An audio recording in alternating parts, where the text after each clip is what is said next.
slice the D wide open with this feed. They had no chance to prevent that basket. That's an unguardable pass, flat out. Give him credit for possessing that type of vision.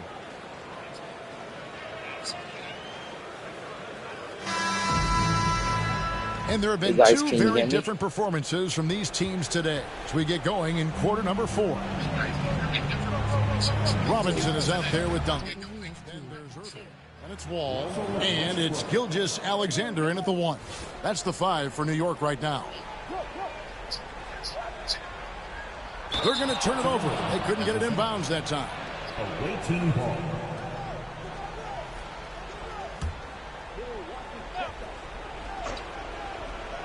The visitors with the ball.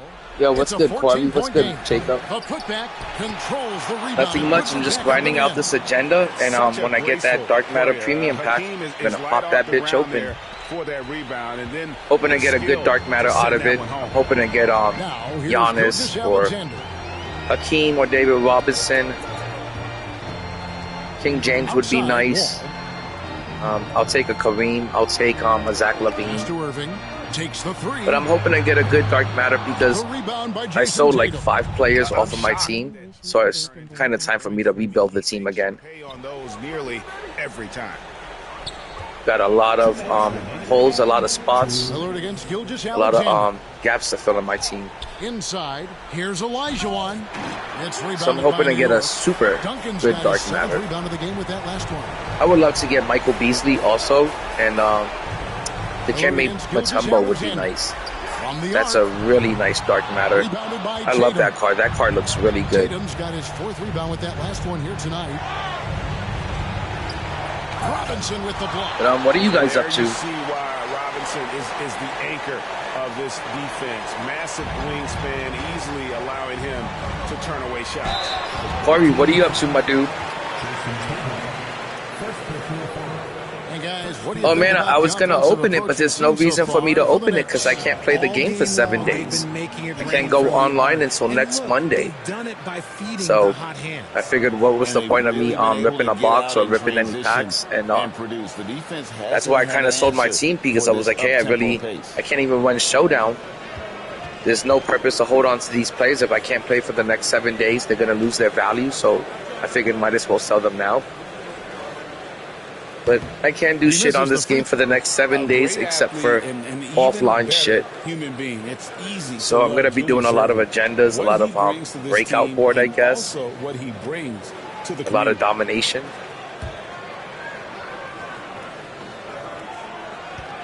Bobby, did you open up your box?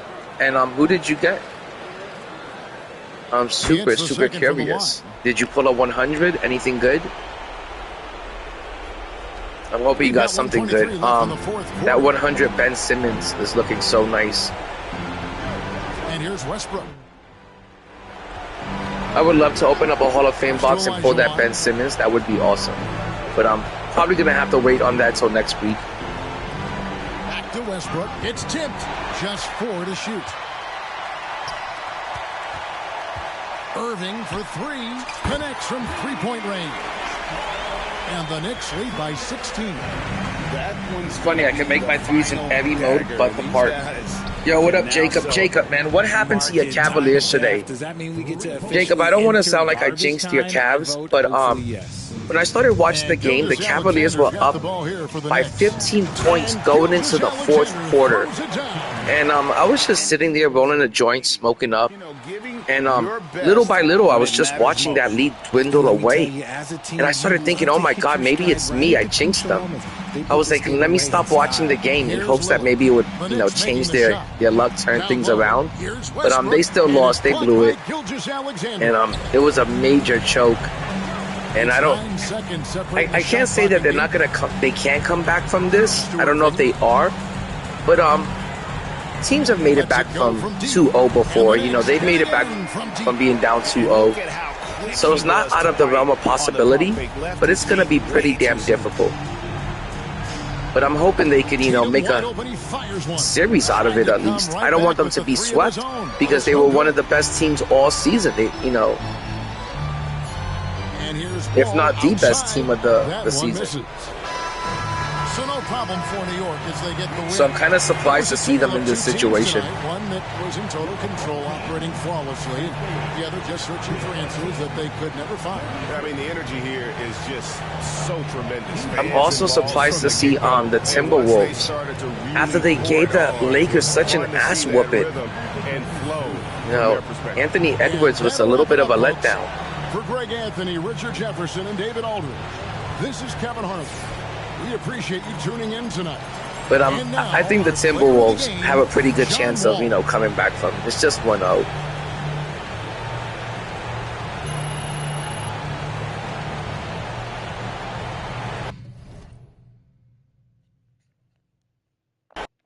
Okay, I should get that pack now. And like I said, there's a lot of dark matters that I want to get. There's still a lot of really good dark matters in this game. I mean, there's Michael Beasley, you know, there's Kareem, there's David Robinson and Akeem. They're still really good. There's a bunch of good ones that I really want to get. I would still love to get King James and Giannis.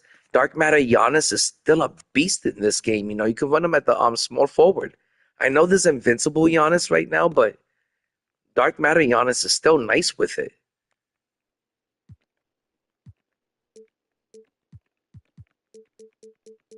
But let's just take a look at the Dark Matters real quick. Yeah.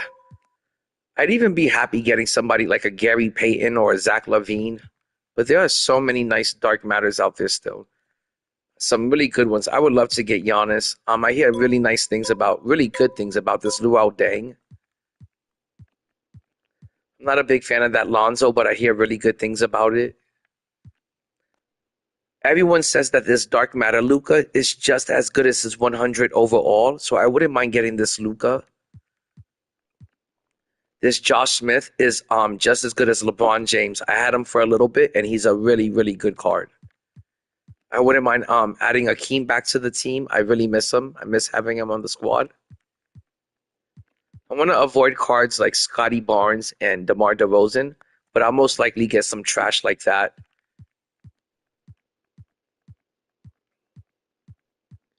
Well, I would love to get Dikembe. Dikembe is one of the cards that's at the top of my list. I would love to get Dikembe Mutombo.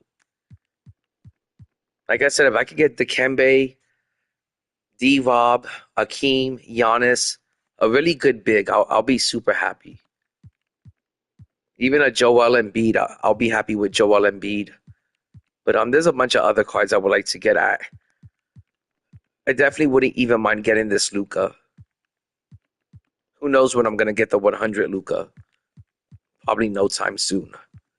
But there's a lot of good Dark Matters that not only would I like to get, they still run. They still make an impact on your team. You can still run them in Showdown because they're very good cards. Don't let people trick you into thinking that you have to have a bunch of 100s on your team or like an Invincible on your team right now already.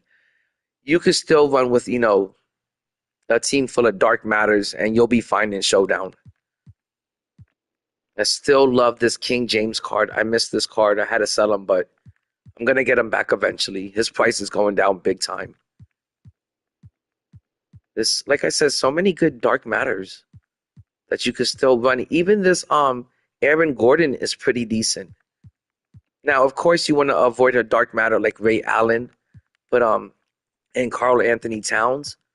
But there's so many good ones. Like I would love to get Michael Beasley. If I can pull Michael Beasley right now, I'll be so fucking happy. Even this LaMelo, I hear really good things about this card to this day. People still like this card. Kawhi is super nice. I already have him on the team. Kawhi is still nice with it. He can compete against any 100. But yeah, like I said, there's a lot of good Dark Matters, and I'm hoping I would love to get Zach LaVine. I would love to add him back onto the team. I ran with Zach LaVine throughout the whole all of season 5, and he was a great card. I mean, all of season 6, and he was a great card. I love this card. And if you ever search for a good point guard, you can get Zach LaVine for about 100,000. I want to say he's the third best dark matter point guard. The only two better than him is SGA and Magic. But he's a top 3 dark matter point guard for sure. But yeah, there's still a lot of nice dark matters that I would like to run with because they're players that I like. And they're still really good cards. They're still cards that make my team, and you can run them in Showdown. I'm not saying every dark matter is the greatest, but there's still a lot of good ones. Like this Dikembe Mutombo. Okay, guys, I'm going to check if that pack is in my unopened packs, and I'm going to pop that thing open.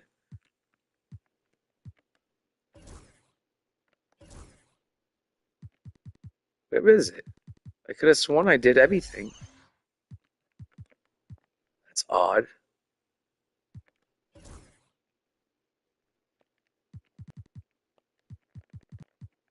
Hold up. No. I know I scored 27 points. I know I had 27 points with I think it was John Wall. That's some BS. I know I scored 27 points with Wall. See, I've got John Wall in there. It says it's valid, and I know I scored 27 points with him. Well, that sucks. I'm going to have to do it again.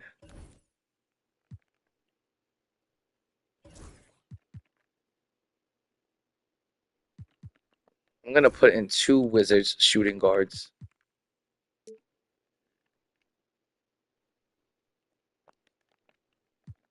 That fucking blows, man. I don't want to have to do this again.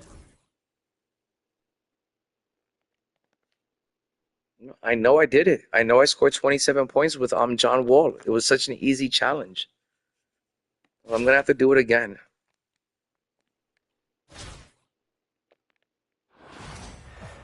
That sucks. I really didn't want to have to do this again. I was so excited already. I was already so hyped up and looking forward to ripping that pack. Thanks for joining us here. Like I said, I'm hoping to get a really good dark matter out of this. Basketball.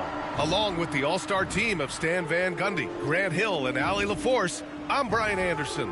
Now the starting group for the visitors. We've got Butler, and it's Kemp in at the 4. And for the Knicks, they've got John Wall. It should take about 20 minutes to get this game done. Maybe 15. No, it's about a 20-minute game. And then we'll get to pop that pack open. Sorry about that, guys. I was looking forward to it just as much as you guys were. Here we go. Like I said, I got a lot of gaps, a lot of holes to fill out on my team. I got a few positions, a few spots I got to fill out. It's just the power forward and the center position that I really need to fill out. So I'm hoping to get a good big. And like I said, I'll be happy with a Joel Embiid. I'll be happy with anything that fills out that position, that spot. And I don't even give a crap if it's a Lamar Odom, as long as it's a big, because I really need a big to pop out of this pack. Doing whatever they can to protect the rim. It's his first trip to the line. And you know, they do say it's a premium pack, so I hope it's going to spit me out something premium. Give me fucking Kareem. And they should have made it a 99 plus pack, to be honest, because at this stage of the game, dark matters, not that they're outdated, but it's getting hard for some of them to keep up with the 100s and the Invincibles. There's a lot of good ones like Dr. J and Kawhi that could keep up with the 100s, but some of them you can't even run. Like, you can't run dark matter Dame Lillard in the game right now. He's just gonna get killed by 100 Ben Simmons. And speaking of Ben Simmons, that card looks amazing. I would love to get that Ben Simmons card. That Ben Simmons card looks absolutely amazing. I've played against it, and it's always killing me and wreaking havoc on me. Well, he's been very good at the line, and we all know free throws can make or break you. I'm just going to have to play this game and do it over. Ball for 3. Doesn't go. Even though I know I scored 27 points. I know I did. This is the whole reason why I started up the stream, because I'm like, oh, I've got 1 quarter left before I open that pack up. So I figured let me stream it, but I'm going to have to play the game over. For some reason, it didn't count. You see right there, it says I scored 2 of the 27 points I need for this challenge. And I know I completed it the last game, and it just didn't count. 2K is trying to rip me off of a Dark Matter Premium pack. That's what it is. First free throw in this game. They hate Italians from New York. They're trying to be cheap with me. They're like, we ain't giving this dude shit. But yeah, I'm just going to have to do this game over. And I'm going to score 27 points with John Wall and Gilbert Arenas just to play it safe.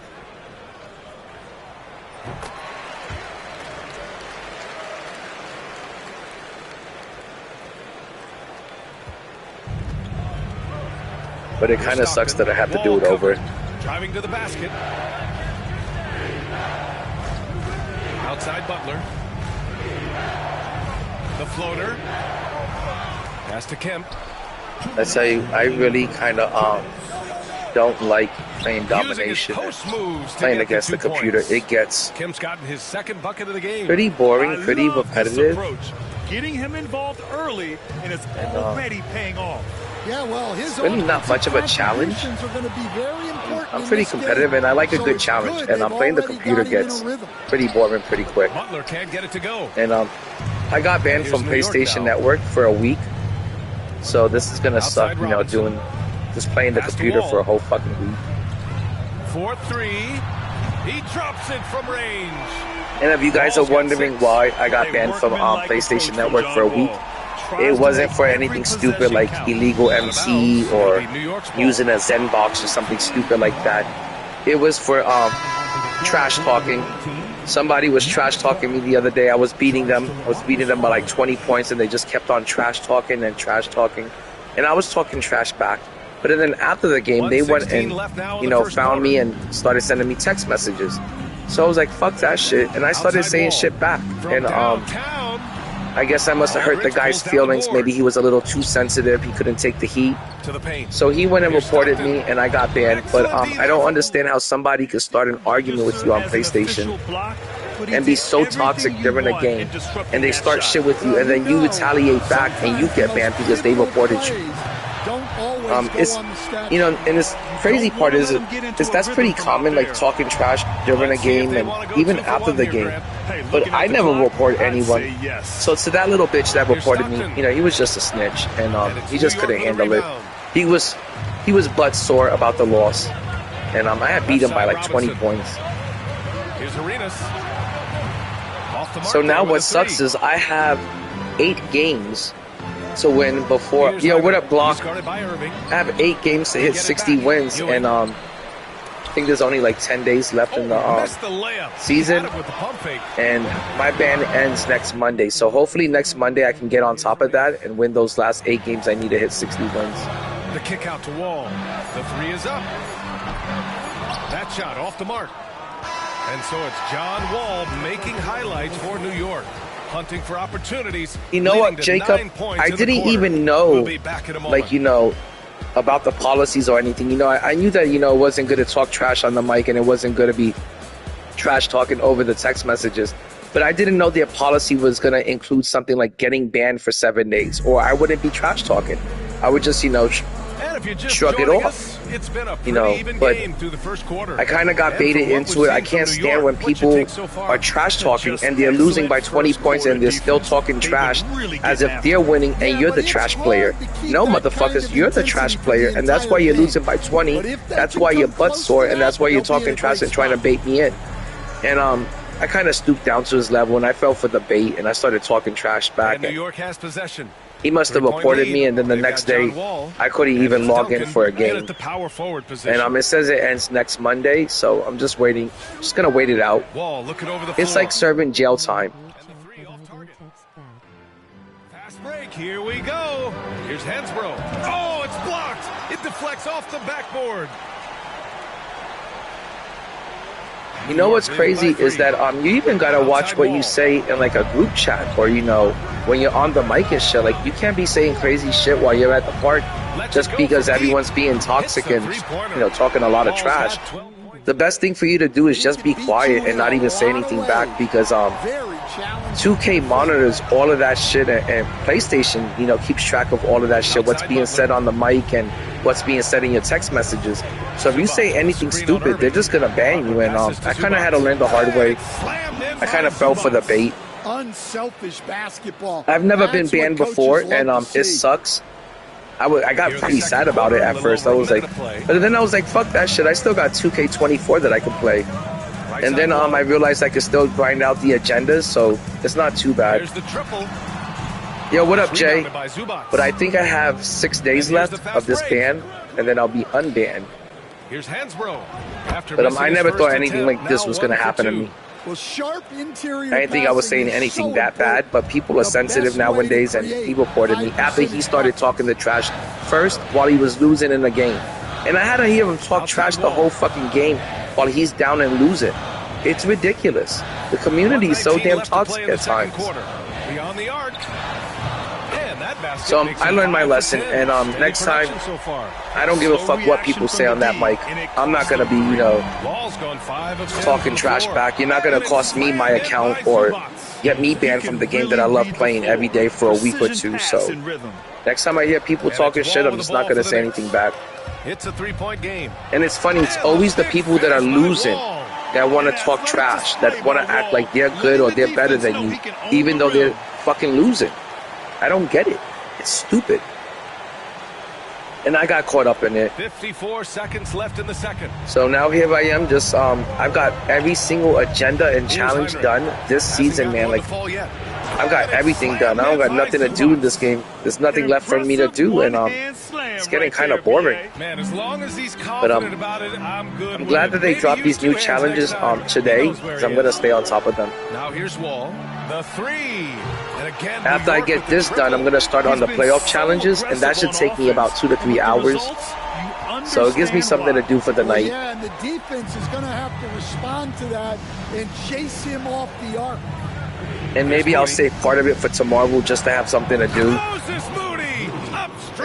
I've also been grinding out a lot of domination and stacking up some MT, but there's really nothing left for me to do in this game because I can't go online. Fucking sucks. Not many guys can score on the move like Wall, a true slasher. Gets inside with ease and has a bunch of. Not only do I miss, you know, hanging out at the park, but I miss playing people from the chat in Showdown. But I can't wait to see what I get after I complete this agenda. 22 points for him. And the big finish by Wall. See right there in the corner, it says I've got 24 points with a Wizards shooting guard.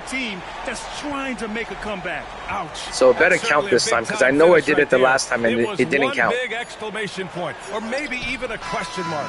And so it's New York. 2K is trying to fucking rip me off of a Dark Matter premium pack.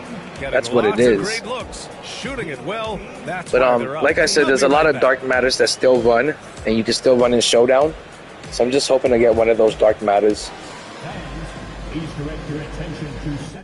Beasley would be super nice. Oh my gosh, I would love to get Beasley. Beasley, and I really like Akeem and David Robinson. I know Kareem is really good, but I haven't used them this year. And Kareem's 3-ball rating kind of scares me. It's pretty low. And David Robinson and Akeem have pretty good 3-ball ratings. And I also would love to get Dikembe. That Dikembe Mutombo, it looks so good. It looks like what Dark Matter Chet should be. Like his ratings, Dark Matter Dikembe Mutombo has far better ratings than Chet.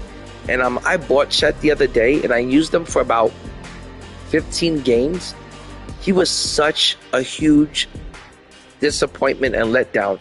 His release was god-awful, slow, and his height was great for defense, and his height was great for also offense and shooting over people. But and he also had good speed. But the second you took Chet, like running into the paint, trying to get into the lane, any little bump would throw him off. Any little bump would throw his dunk or his layup off. And his strength was pretty low and pretty weak. And it was a big factor in the game. It was the reason why I sold him, because his strength was really, I couldn't deal with it. Any little bump that he would receive would throw him off from his jumper or from his layup. So, and I also had Galaxy Opal Wemby with 40 Legends. I also got rid of him because his release was so slow compared to Dark Matter Kevin Garnett. That's how slow his release was. I couldn't take Galaxy Opal Wemby's release, and I sold him. I bought him for $900,000, and I was able to make, I sold him for 1.1 million MT. So I was able to make about 200,000 MT off of him. Here's Stockton. And I used them for about 15 games, and I just couldn't get used to that slow release. Here's Duncan. Wasn't my cup of tea. Robinson passes to Wall. And I'm sure when he first came out, his release was really good. It was more than acceptable. But nowadays, after you get used to shooting with Tim Duncan, you don't want to go back shooting with a Galaxy Opal. That is a heart-sinking moment when you see I don't know. I had Wemby, like I said, with 40 Legends, and I sold them back. I know some people said I should have kept them, but his release was intolerable. I couldn't take it. OJ, I'm back up to, I was at 11.2 before I bought all of those players. And then, you know, like when you buy players and you use them for a little bit, as you're using them, they go down in value. And then when you sell them back into the auction house, you lose 10% of the sale on each player. So I lost a lot of MT, but I'm back at 10.2, I believe. So I still have 10.2 million MT.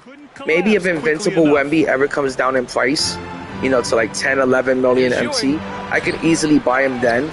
But right now, I think I'm going to use my MT to, like, you know, stack my team up with a lot of 100s. Because there's a lot of 100s that I like nowadays. There's quite a few that I would like to play with. Like, I would like to get 100 Shaq. Looks amazing out there. 100 Porzingis. Still looks good to me. The other 100s would I like to play with. Oh, I would love to play with 100 Ben Simmons. That 100 Ben Simmons, oh my gosh, man. Such a beast out there in the court. He's unstoppable, that 100 Ben Simmons. And like I said, I've been playing with my Dark Matters for about a season and a half now. So I've been running them for quite some time, and I just want to see some new faces. So I think with my MT, I'm going to start investing it in the 100s. Because I don't believe spending all of that MT on just one player.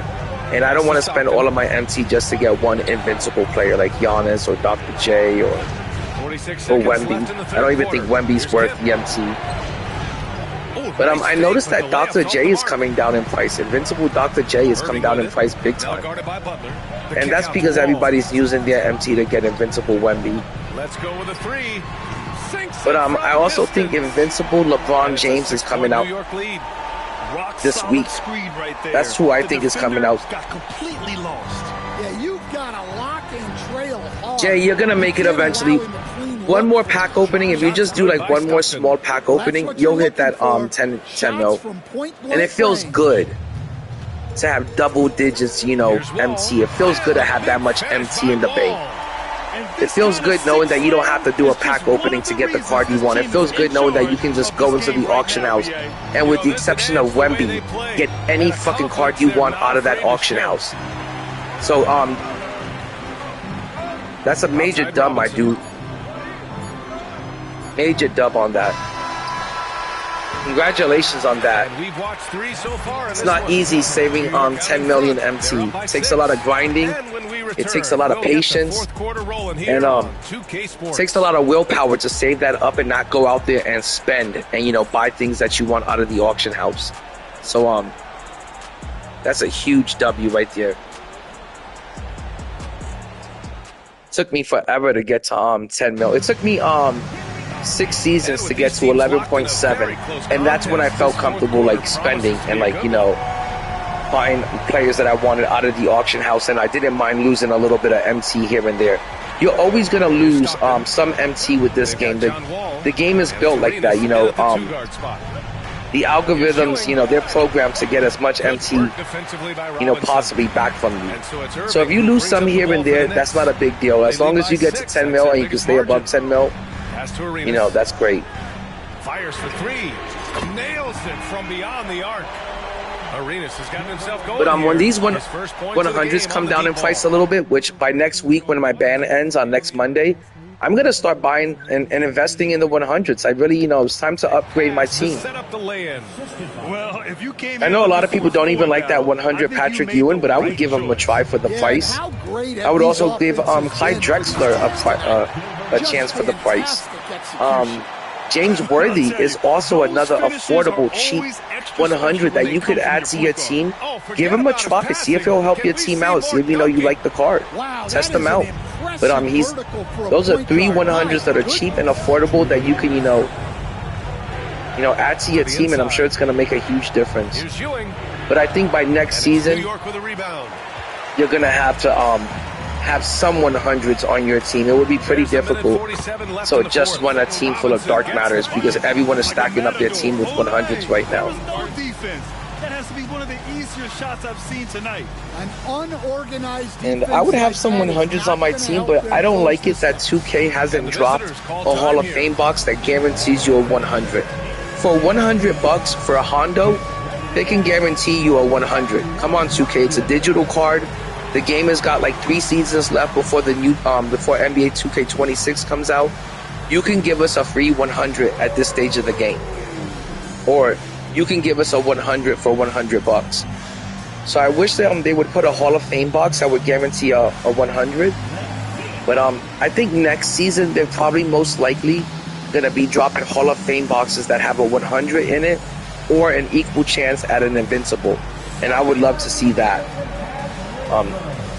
The 100s excite me, but not as much as, the Invincibles and the GOAT cards, really excite me. That's my favorite time of the year. That's my favorite part of the game, is end game. So I really, get excited and I get hyped up for, the end of the game. And I really look forward to the Invincible cards and the GOAT cards. That's my time of the year. That's when I start, going bananas with ripping packs and trying to get the GOAT cards that I want, or trying to get the Invincibles I want. That's my favorite time of the year. The 100s are cool and the Dark Matters are cool, but, I really get excited about those Invincibles and the GOATs.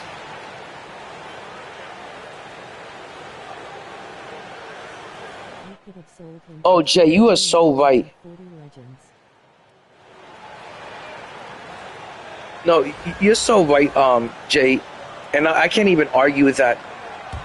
The morning that they dropped that promo, and I remember I was up and stuff, and I had seen that you were able to get Wemby at first with about 11 mil, maybe 12 mil, and I said, you know what, I was kind of tired that morning from work. I had worked really late that day, and I was just like, you know what, I'm gonna go to sleep, and when I wake up, I'm sure like by later on today, he might come down in price a little bit.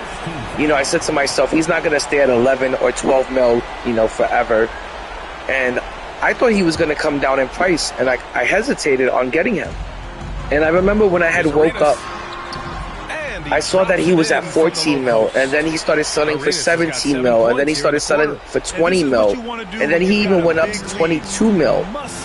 And that's when I realized I fucked up, and I had kind of missed the boat on that. That ship had sailed, and I fucked up big time. I should have bought him when he was at 11, 12 mil. And then, like you said, I could have badged them up, and I could have made, 10 million off of that one transaction, off of that one buy. And I could have been at 20 million right now. It would have been a dream come true. No joke. It would have been a dream come true. Getting that snipe and pulling that off and then badging them up and making 20 mil off of that. It would have been the cherry on top. It would have been the highlight of my year thus far, for sure. Nothing would have topped that. I'd be on top of 20, 30 mil right now. And it was the biggest fuck up of the year for me. I don't even want to think about it, that I had the chance to get Wemby when he was about 11, 12 mil, and I missed out on it. And I don't think he's coming down in price anytime soon. He may come down to about 14 mil, 15 mil, maybe in a couple weeks. Maybe towards the end of next season, he'll come down to about 14, 15 mil. But it's probably going to take another 6 to 8 weeks before you even see him come down to 10, 11 mil. It's going to take that long before he comes back down to 10, 11 mil. And even then, I'm not sure if I would, by then it might be too late for me to buy him at that price. But it was my fault. It was the biggest fuck up of the year for me. I had a chance to get Wemby while he was still around 10, 11, 12 mil, and I didn't pull the trigger on it, and and one where they clearly showed better energy. It is what it is. So true. They put on a show here and I really think they had that extra swagger and confidence. And that'll wrap it up, folks. For Grant Hill. That's the thing is that they dropped the Dikembe Mutombo. You know, some people were saying that the Dikembe Mutombo was supposed to be the Wemby stopper or the answer to Wemby, or like, you know, even Yao. But I don't think anything is going to bring down the price on Wemby. I think Wemby, that card is super rare, super scarce. It's really difficult to pull that card. Decentric had to open up 8 51-pack boxes just to get that. He spent $800 on just the 51-pack box, and he opened up other boxes besides those. So, you know, it's kind of shitty that, you know, you have to open up 8 boxes to get that card, and even then you still might not get him. So he's that rare, that scarce, and I don't see him ever coming down in price. It's going to be a long-ass time.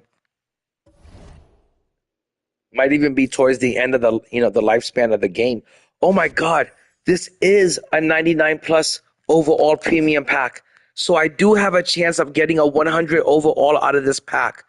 That's fucking awesome because like I said, there's a lot of 100s I would like to get.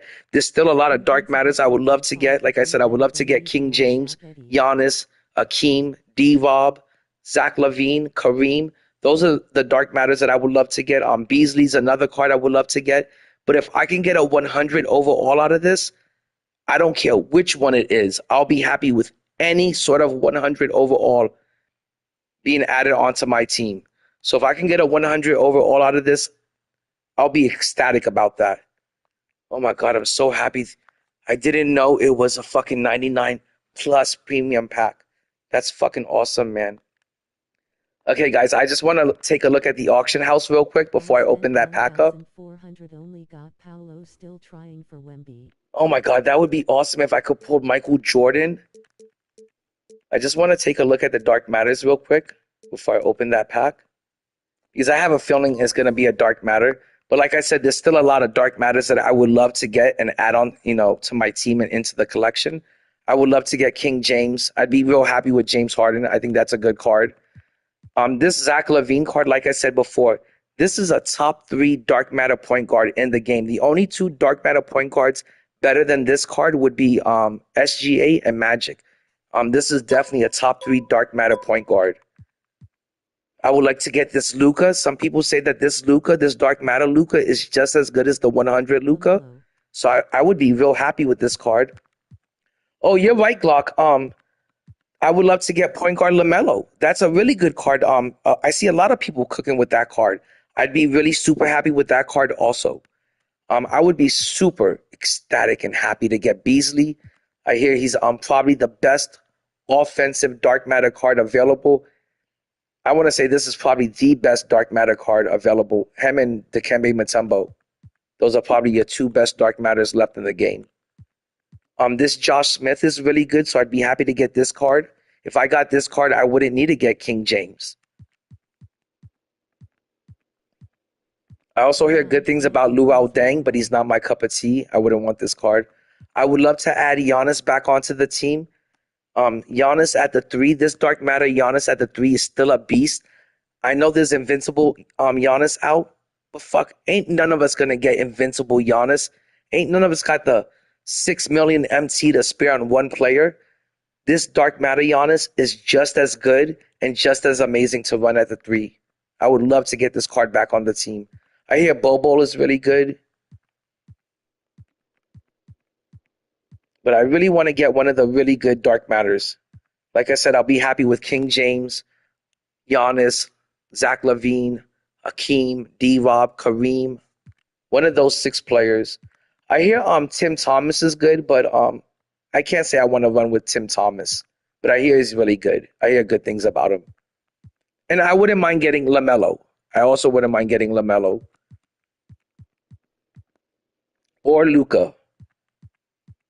So, like I said, there's still a lot of really good dark matters that you could run on your team. You could play them in Showdown, and they, you know, they're gonna make the squad and they're gonna contribute. You know, some of these dark matters are really good. They could hang with the 100s. Dark matter Kawhi is a beast. Dark matter Dr. J, he's still amazing. But yeah, I'm really excited and really hyped up. I'm hoping to get something good. But like I said, there's also a lot of bad dark matters, and I'm hoping to avoid some of the bad dark matters like a Karl Anthony Towns or a CP3. I really don't want to see any of these bad dark matters. It's been a whole year of getting a bunch of crappy dark matters and duplicates. So I don't want to see any kind of crappy dark matters, and I don't want to run into any more duplicates. They've given me enough duplicates through the year thus far, and I'm tired of seeing them. I even hear good things about this Brandon Ingram. He's a 6'10" shooting guard.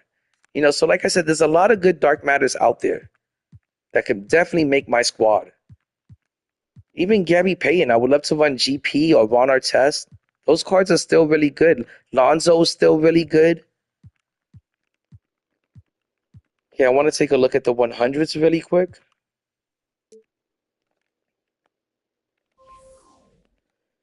Oh my God, one could only dream, but I would love to get Dwight Howard or Paulo. SGA, oh my God, a 100 SGA on my team. He would easily replace my Dark Matter SGA. I love the SGA cards this year. He's probably my favorite point guard in the game now. He's 6'7".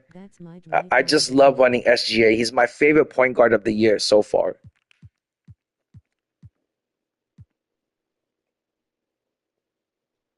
I paid $800K.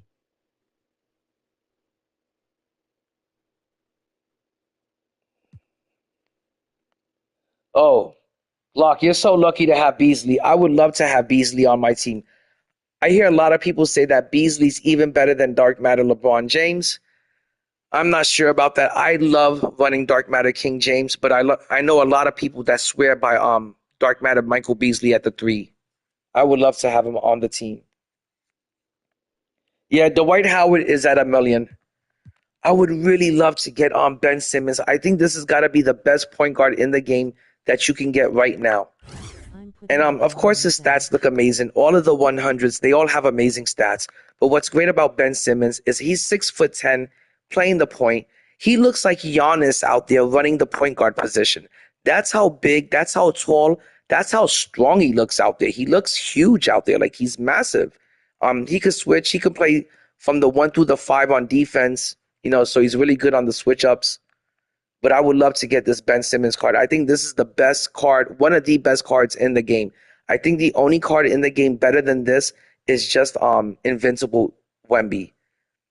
I would rather have this card over Invincible Giannis and Invincible Dr. J. That's how impressive and that's how important and that's how much of a difference this card would make on your team. If you have this card on your team, if you're lucky enough to get this card on your team, he's going to make getting wins on Showdown pretty damn easy. That's how elite this card is, that he's going to make getting wins on Showdown easy. So I wish I had like an extra $4 million just to spare on him. But yeah, Dwight is looking like a beast. He's at $1 million. He's not better than I would even be happy with Devin Booker. I'd be real happy with T-Mac. I would be okay with C-Web. I don't hear too many good things about C-Web nowadays. Everybody was going crazy for C-Web in the beginning. Now nobody likes C-Web. Now nobody wants to see him come out of a Hall of Fame box. People are done with C-Web. It's because his release is inconsistent and it's a little bit janky from what I hear. I hear good things about James Worthy. JC2K says that this is a great card, especially for the price. And I think for the price, I think cards like James Worthy, Clyde Drexler, and Patrick Ewing, they're 100s, and you can get them for less than $500,000. So I think for the price, those 3 cards are excellent. They're very well priced. I would love to get Shaq, but he's still at $2 to $3 million. And I don't want to spend that much on a player anymore, especially since we're so close to the GO cards. And I would love to get Michael Air Jeffrey Jordan, my all-time favorite player in NBA history. Him and Kobe are my 2 GOATs. They're just different sides of the coin. They're both 1A and 1B. There's no arguing it. Kobe Bryant is a perfect copy, a perfect facsimile of Michael Jordan. Kobe Bryant is Michael Jordan on steroids. He's Michael Jordan with better dribbling and Michael Jordan with a better jumper and definitely a better 3-ball. So I would love to get Michael Jordan. He's as close as I'm going to get to Kobe this year in the game. Jason Tatum, I hear he's okay, but I hear good things about him. I also hear very good things about Paolo. Remember, Paolo has the same build as a King James card. So if you can get Paolo, you pretty much got LeBron James. You got the Italian LeBron James, which makes him even better. And I think he shoots better than LeBron, to be honest. And he's a little bit, feels like, bigger or stronger. I think he weighs more. He's got a bigger body build. But yeah. And this Anthony Davis, I know he's a little bit small. He's definitely a little bit too small to play the center position, but he is great at the power forward position this year. If you can get Anthony Davis, if I can get Anthony Davis right now, I'll be really happy with that. I think Anthony Davis, I know a lot of people want to run like a power forward that's 7 foot nowadays, but if I get Anthony Davis, I'll be real happy running him at the 4. He's more than big enough for me. Pause. And I even be real happy if I get Clyde Drexler. And look how affordable and cheap he is. I highly suggest to anyone, if you want to upgrade your team and you want to add a 100 onto it, man, I would easily add Clyde Drexler, James Worthy, and Patrick Ewing. You can get all 3 of those players for less than 1.5. Oh, Jay, you're so right about that. Yao Ming makes, not only does he make Showdown easy, when you run Yao Ming at the park, you're going to dominate the park with Yao Ming. Yao Ming makes the whole game easy. Last year, Yao Ming was probably the best card out. Once his GO card dropped, he was the best card out. He was even better than Wemby last year. Wemby had a very good GO card. Yao Ming had a very good code card, and he had a really good out-of-position point guard, Yao Ming, which was unstoppable. I was lucky enough last year to get point guard Yao Ming. You couldn't stop that card. The only thing better than point guard Yao Ming was GOAT Kareem at the point. That was the only card that was better last year. But like I said, I'd be real happy with any of these 100s. And if I'm lucky enough to land any of them, I'll take it. I don't care who it is.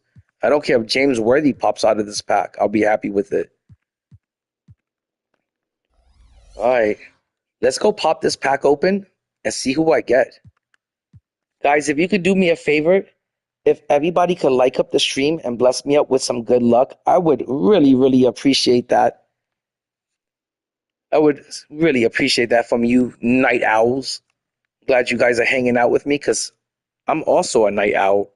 So I need other night owls to hang out with me. You guys are my night owls, and I appreciate you guys. Okay, let's go to the pack market. Ooh, I'm so nervous. Please let this be something good. And 2K, I'm praying to the 2K gods right now. I know you guys can hear me. I'm not even trying to be greedy. I'm not even trying to ask you guys for a 100 overall. I'm just asking you to give me a good dark matter, a premium dark matter, like this pack advertises. Please give me the one dark matter. One of the dark matters I want. King James, Giannis, Hakeem, David Robinson, Kareem, Beasley. I'll take any of those dark matters as long as it's something that I want and need and that could help my team out. I got a lot of spots to fill out. So please, 2K, bless me up with something good, guys. Come on, I know you hear me. Okay, I'm ready to just rip this Band-Aid off. Let's do this. Like I said, 2K, I'll be happy with a Zach LaVine, a Gary Payton. You know, as long as it's not one of those crappy dark matter cards. You know, don't let this be a crappy card or a duplicate. I don't want to see Russell Westbrook come out of here or anything crappy like that. I don't want to see Scotty Barnes. So please, 2K, let this be something good. Okay, let's just rip that Band-Aid off and let's see, is this going to be a 100? Please let it be a 100, 2K. Nope. It's a dark matter. For a split second, I was kind of fooling myself. I thought it was a 100 for a split second. I was like, oh my God, it's a 100. And then I thought to myself, who am I kidding? I'm trying to, you know, just kid myself. It's not a 100. It's a dark matter. But now the question is, which dark matter is it going to be? Is it going to be something premium? Like this pack advertises. Can it be Kareem? Can it be Giannis? Please, 2K, give me something good. I'm not going to take forever. I'm just going to flip this bitch over and hope she looks good from the front.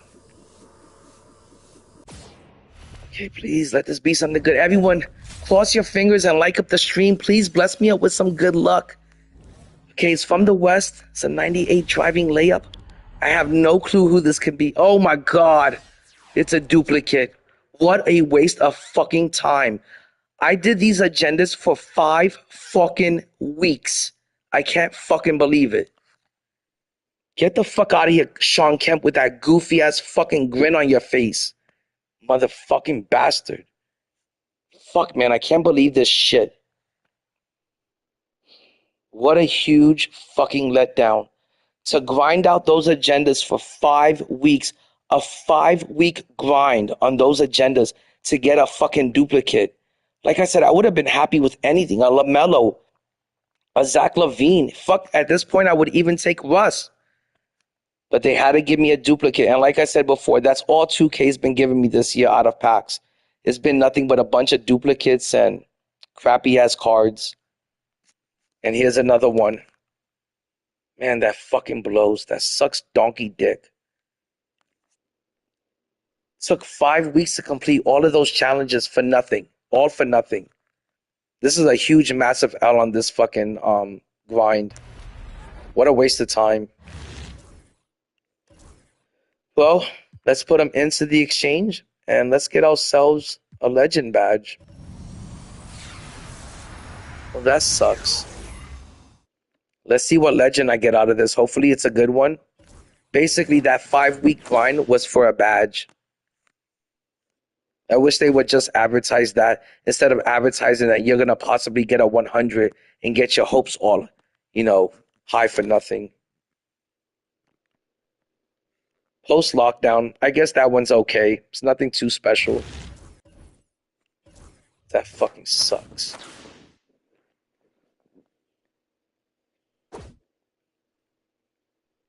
You know what sucks is as you're completing those challenges and you're about to get that pack, you got such high hopes that you're going to get something like phenomenal. And that's probably the only good thing about those agendas and completing those challenges is just the hope that it gives you for those 5 weeks. And as you're, about to open up your pack and shit, that's all it is. They're just selling you on hope at a chance of getting something good. But then once you rip that pack open, you realize you're about to get shit. You're about to get garbage.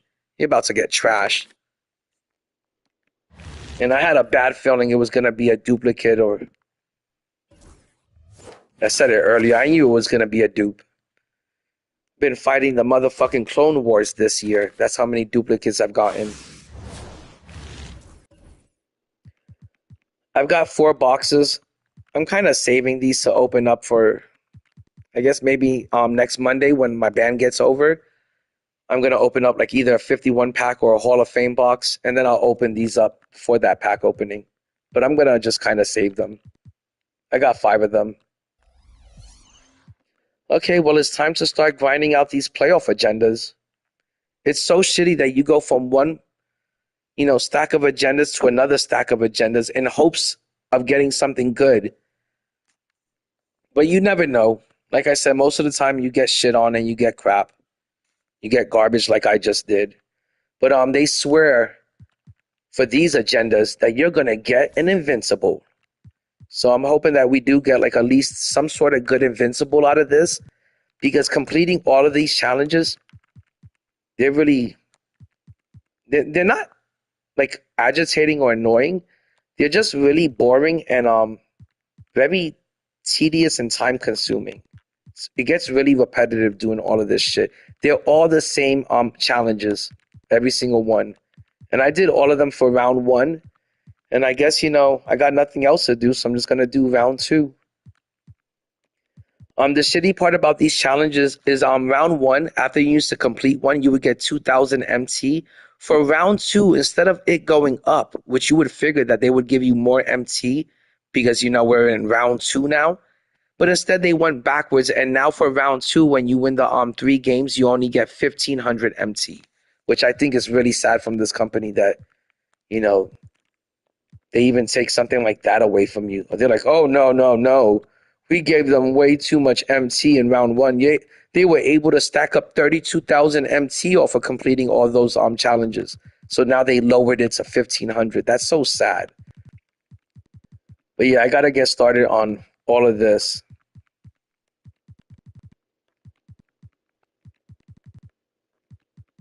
And this is going to take forever. I'm not even sure if I have the motivation to start on this right now after that crappy pack opening. I'm so fucking disappointed from it. It like completely deflated me. Doing such a huge grind for 5 weeks only to get a duplicate. That's fucking trash, man. That fucking kind of hurts. It hurts my soul.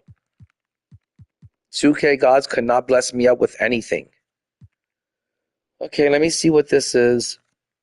Rewrite history and defeat the Golden State Warriors in a triple threat game to 21. What do you have to do? What is the lineup restrictions? You must include NBA player Jalen Green in your lineup?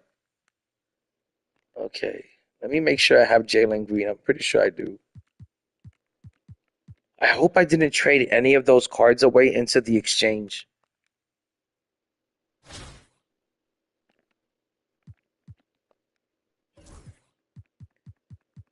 Okay, where is Jalen Green? I think he was a pink diamond, right? Yeah, he must have been a pink diamond. I think all the cards from round one were pink diamonds. Okay, please tell me I did not trade them into the exchange. I don't know. I don't think you were able to trade these cards into the exchange. Any of the players that you got from the round one of the playoffs, I don't think you were able to change them in. So he should be somewhere around here. Where is he? There he is. Yo, what up, Gabe? Good to see you, my dude. Yo, what up, Paradox? I'm just here grinding these playoff agendas now. I just got done with the Flash agendas, and I opened my 99 plus premium pack, and I got my hopes up thinking that it was going to be a good dark matter or a 100. But at the very least, I thought it was going to be a good dark matter. And I didn't get shit from it. I got a duplicate. They fucking screwed me over. Kind of fucking blows. Kind of ruined my night, to be honest. Kind of bummed out about it now. I'm over here getting my hopes up thinking I can get fucking a 100 or at the very least a dark matter, a good dark matter. And I get a fucking duplicate. Like, come on, 2K, give me a break. Throw me a bone. You know, I spend so much damn money with this company and with this fucking game, and they can't fucking throw me a free dark matter. I'm not even asking for a 100. I'm just asking for a good dark matter that makes the team that can help me out in Showdown. And, you know, this company can't even throw me that. It's fucking outrageous. It's pretty ridiculous. You know, that this company doesn't want to give you absolutely nothing for free. It's kind of a bummer. Especially with, you know, like I know everyone in the community, if you're playing MyTeam, you're spending money with this company. Throw us a fucking bone, you know, especially after we complete a 5-week grind. You know, grinding for 5 weeks, you know, that's not, you know, a little grind right there. That's a lot of time, you know, spent on the game. If I'm going to complete a fucking 5-week challenge, you know, give me something good for my time invested in the game. Give me something good for my grind. You know, that's time away from my wife, from my son. You know, that's time away from other things I could be doing. You know, be out there working and shit. But instead, you know, since I love this damn game so much, and since I'm so damn addicted to the game, you know, I'll do the fucking challenge, and then when 2K spits me out nothing, I'm just like, well, that's how they are. But that really is how they are, and you just have to accept the fact, and you just have to move on. You can't let it bum you out. But it is really disappointing when you grind for 5 weeks. I can understand being disappointed like that for, like, you know, a 2 or 3 hour agenda or some kind of challenge that takes 4 hours. I can understand, you know, spitting me out a duplicate then. But for a challenge that takes you 5 weeks to complete, they should give you something good. It should be, you know, an option pack at the very least. But 2K will find a way to screw you over no matter what. And you just have to kind of come to terms with that and learn to accept it. It's kind of shitty.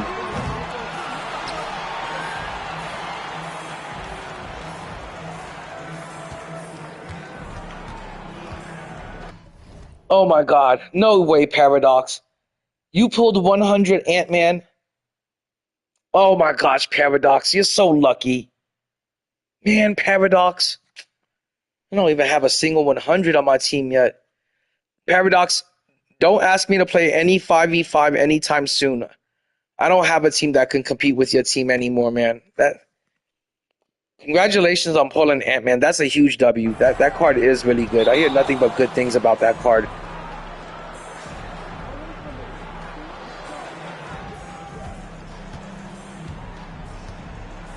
Paradox, does the 100 and does he play point guard or does he play shooting guard small forward? I can't remember if he plays point guard or not. If he does, that was a great pull, man. Even if he only plays shooting guard, it's still a great pull. Yo, what up, Endgame?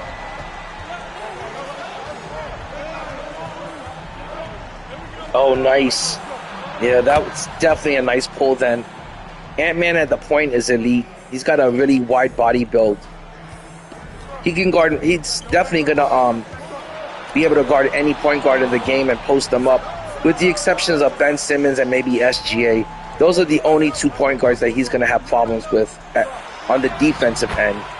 But on the offensive end, that card is elite. I'm glad you got him. I was gonna rip a Hall of Fame box today, but like I said, I've been banned till next Monday, so there's really no point in me ripping a pack or ripping a box open till next week. Kind of fucking blows, kind of pisses me off. It definitely ruined my week, that's for sure. Kind of bums me out.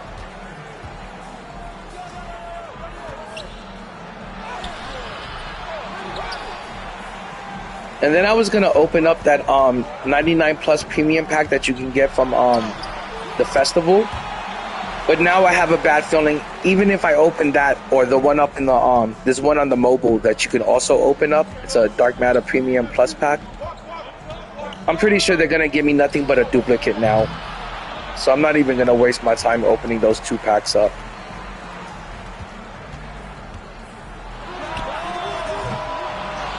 But I'm tired of getting duplicates from this company.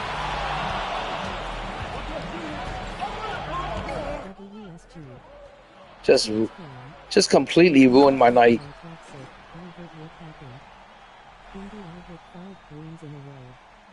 I'm sure the dude was cussing you out, etc.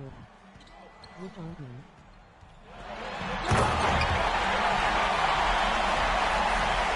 Oh, endgame. I was playing a game, it was last night actually. I was playing a game, I was up by like 15, 20 points. The guy's talking trash the whole fucking time, which doesn't make any sense to me whatsoever because he's losing. And I was talking trash on the mic like always, you know, I'm not going to back down from anyone on the mic. But then he found me and he sent me a message. And he kind of baited me in and I fucking replied back to the message. And I was texting some pretty nasty shit to him and cussing up a storm. And I ain't think nothing of it because people have done that to me before. You know, they found me and they've left me a pretty bad message. I'm never gonna act like some pussy snitch, you know, ass bitch and fucking go to PlayStation and report them like a little pussy, you know, snitch. But this guy obviously was a little pussy and he was a little snitch and he was a little bitch ass. And he reported me to PlayStation and I got banned for 7 days till next week. I didn't even know that was possible. I didn't know that was a thing. I didn't think 2K was fucking monitoring, you know, keeping an eye on the text messages or the conversations we have on the mic. But now I know they do, so next time I'll just be a lot more careful. And, you know, you can't stoop to people's level and can't let them bring you down and, you know, bring the ugly out of you and make you a person that you're not. And next time someone's just talking trash, I'm just going to shrug it off. Just going to ignore it. You know, because being banned from the game for 7 days kind of feels like I'm serving jail time right now. That's how fucking bored I am. I gotta admit, I really miss being out at the park with forA, Alpha, and Paradox, and I really miss playing Showdown right now. And I'm only in day 2. I'm like completely bored off my ass. I got every single agenda and every single challenge already completed. I got nothing left to do in this game right now. That's why I'm starting off, you know, with these playoff agendas right now. Because I got nothing else left. But hopefully this ban goes by quickly. And it's not too bad. If anything, I could also go play some 2K24. I have it on the Xbox. And I still love playing NBA 2K24. I got all the GOAT cards, all the Invincibles, all the 100s, all the Dark Matters. So I've been playing some 24, and I've been doing the Mamba moments, and I've been having a lot of fun with that. I hope so too. I am banned to for 7. Yeah, I'll be out there soon, endgame. 24. Feels like I'm serving jail time right now, like I'm being locked up. And it's shitty that somebody could start talking trash to you. Especially, it's real shitty when they're losing and they're still talking trash. But it's shitty that somebody can talk trash. They can message you first. They can start talking trash in the text messages. But since they report you, you're the one that gets banned. Even though all I was doing was, you know, reacting and replying back to what he said. So it's real shitty that somebody can get you banned just because they report you first, even though they were the person that instigated the whole event.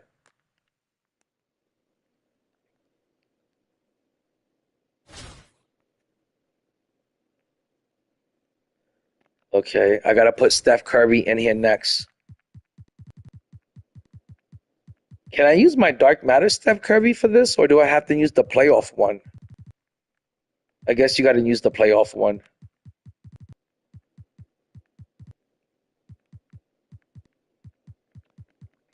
Yep, there he is. Playoff Steph. Guys, I cannot believe that the Warriors even won that game. I can't believe that shit, man.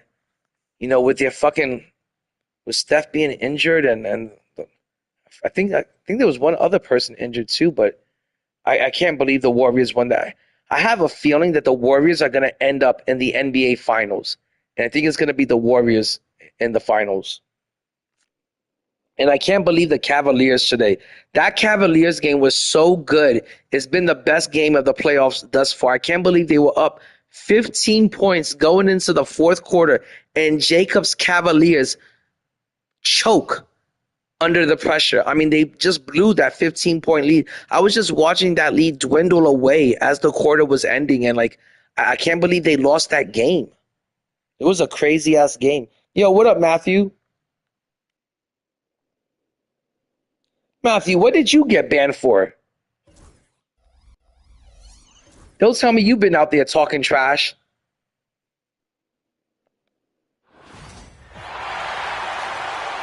Well, I guess we're going to have to serve our time together. I guess we're cellmates. But it's been a long 2 days, and I can't believe how much I missed the game and shit, man. I really noticed how much I love the game and shit. Like, now that it's been taken away from me, you know, for 7 days, I realized how much I love it and miss it already. And it's only been 2 days. And I've had, like, you know, a bunch of agendas to do, but that's just not enough. These agendas don't keep me busy the way, you know, competing on Showdown does. I love competing on Showdown day in and day out, night in and night out. I'm already missing it, like I said. I'm like a 2K crack addict. Oh. Matthew, I'm pretty sure I said that and other things in my text messages. I went off on this guy big time, and I was so upset that he was talking trash even though he lost by 20. And some of the trash he was talking was just unacceptable, and I just couldn't take it as a man. And when I saw that he went out of his way to find me, you know, and text me, I was like, oh, you want to keep it going over here? Let's keep it going. And I must have wrote the nastiest shit in text messages, and he must have been pretty butthurt. And he fucking reported me to PlayStation and got me banned like a little bitch ass snitch. You know, if this was the hood, snitches get stitches. And you wouldn't be playing this game. But he's one of those fucking computer keyboard fucking, you know, gangsters. So he had to snitch me out. He had to report me to 2K I mean, the PlayStation like a little baby, like a little crybaby. Got me banned for 7 days. Can't even put out content for the next 7 days.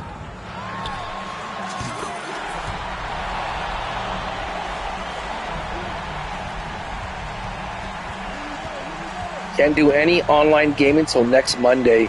I can't believe. I couldn't believe my eyes when I saw the message. I thought it was like an error message or something. And I thought I was only going to be banned from like talking on the mic or sending text messages. But no, they ban you from the game. And they don't just ban, they didn't just ban me from 2K. They banned me from every game on PlayStation. I can't go online with any game. It's kind of like fucking ruining my week. It's kind of making me sad and depressed.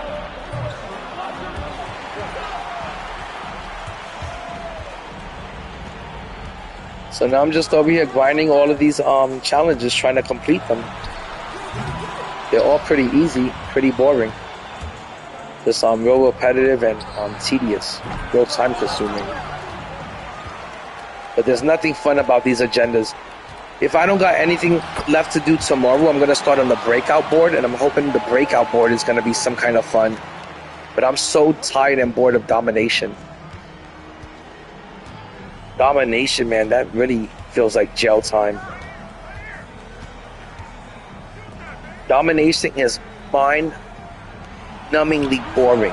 It just makes you feel like a numbskull after playing so many damn games of domination.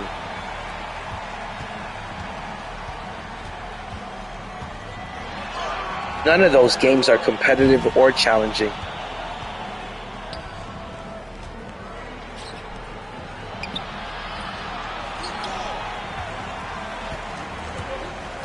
So I kind of learned my lesson from it. You won't ever see me talking trash on the mic again to anyone.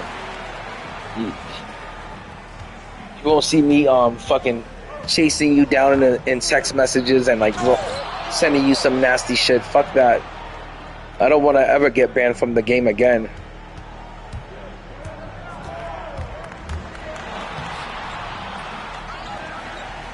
Like during the day, I have like absolutely nothing to do now.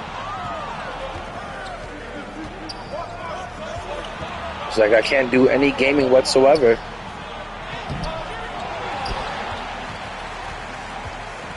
Sometimes I feel like the PlayStation community is like, it's much more toxic than I didn't even have any problems with the Xbox community and last year, and this year the PlayStation community, I find them very toxic, and the park is real toxic, Showdown is real toxic. Everywhere you go, people are just talking like the most ridiculous amounts of trash and just saying the craziest shit ever, man.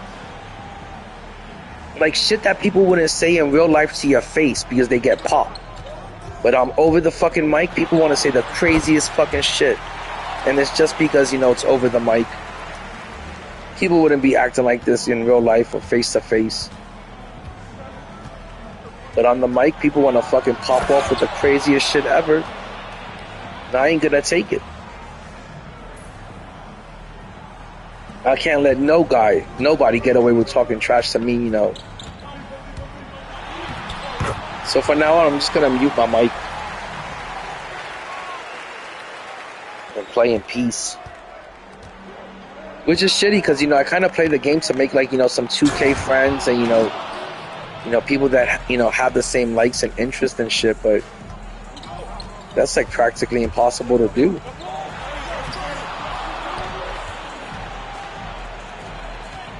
But I am real thankful this year because I feel like I have made some decent like 2K friends. Like there are some good, you know, people in the community, like Corey, Alpha, Endgame, Matthew, Paradox, you know, Glock.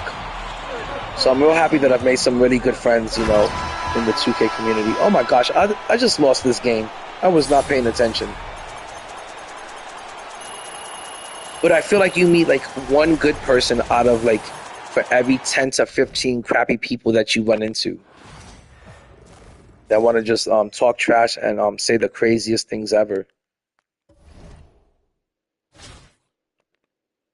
Okay, that pink diamond Stephen Curry sucks.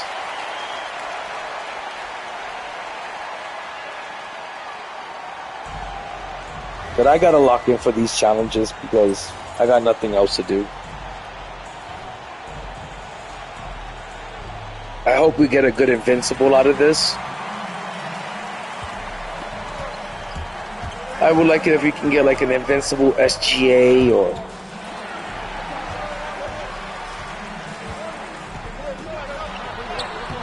an invincible Jason Tatum or something like that.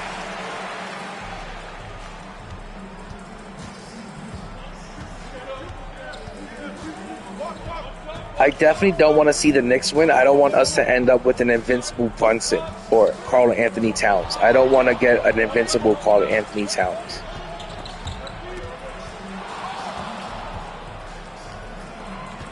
An invincible Steph Curry would be pretty cool. Because we already got an invincible Jimmy Butler. So if the Warriors won it, they would have to give us an invincible Steph Curry, which I think would be a huge W.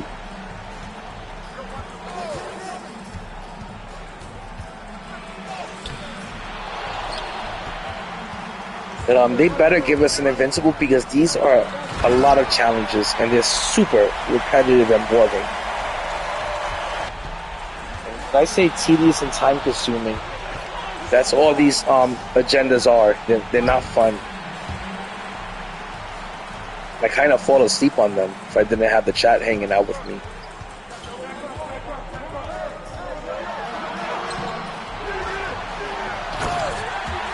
But next week when my ban is over, I'm definitely going to open up a Hall of Fame box because I can't wait to get my hands on some 100s. I can't wait to add a couple of 100s to the team. I really hope I can add a few. It's been really tough for me to land a 100 this year. I would love to get 100 Ben Simmons, man. Ben Simmons and Yao would be the two 100s I would love to get. Yao Ming is still going for like 10 mil. So, and Ben Simmons is still going for, I think he's going for about 4 to 5 mil. So I would love to get one of those two 100s. I think I would even prefer to get Ben Simmons over Mike. I would definitely run Ben Simmons at the 1 over Michael Jordan. I would rather run Mike at the 2. Oh, come on.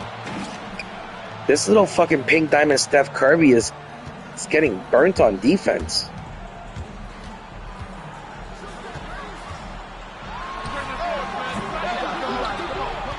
I don't know why I'm shooting so bad right now. I normally don't even shoot this bad.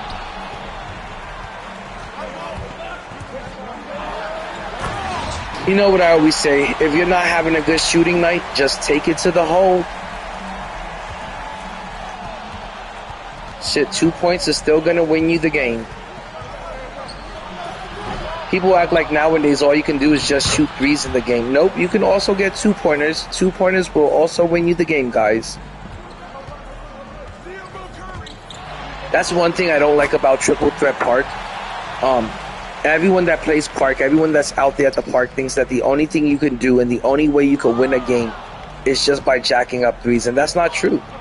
You could actually defend the ball really good, get some stops, and win the game by making some high percentage 2-pointers. So, don't forget that, guys, when you're out there running Park. You don't always have to chuck up a bunch of bad threes. Play defense, get some stops, get some 2s, stack the lead up. But nowadays, when you play Park, all everybody wants to do is just chuck up threes. It's too much of that going on. I blame that on Steph Curry. He really changed the game up. I guess you could kind of say he revolutionized the game. I'm not sure if it was for the good or for the bad, but he definitely changed it up. Look at that fucking animation, the way the ball just came off the rim. It was on the rim going in, and then it defied gravity and came out and went the other way. Ain't that some bullshit? 2K's got to learn the laws of physics.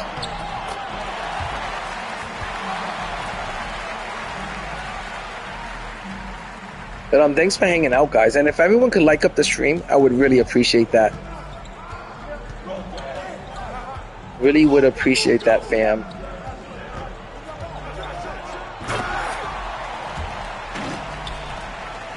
I have a feeling that it's going to take me at least 2 to 3 hours to complete all of these challenges. I know there's only 8 this time, but the last time when there was 16, it took me 2 days to complete them.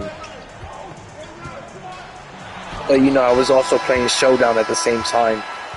So maybe now that I have the time and this is all I can do, maybe I'll be able to get it done in one day, one night.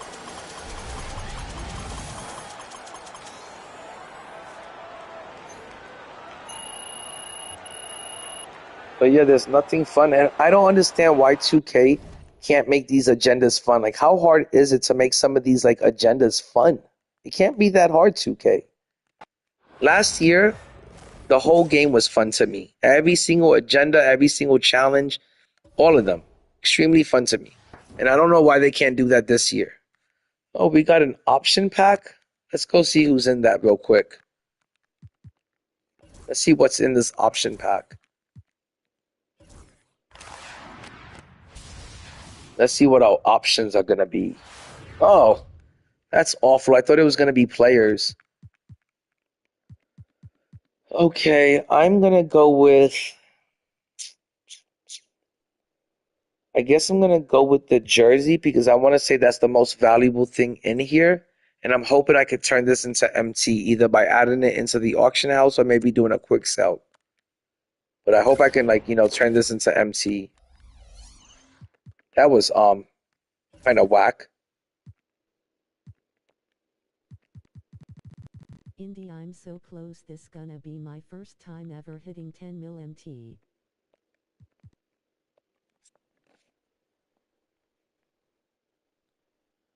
Yeah, it sucks, Endgame, man. I feel like I'm serving jail time over here. I can't wait for this ban to be over. Like I said, I still have like pretty much a whole week.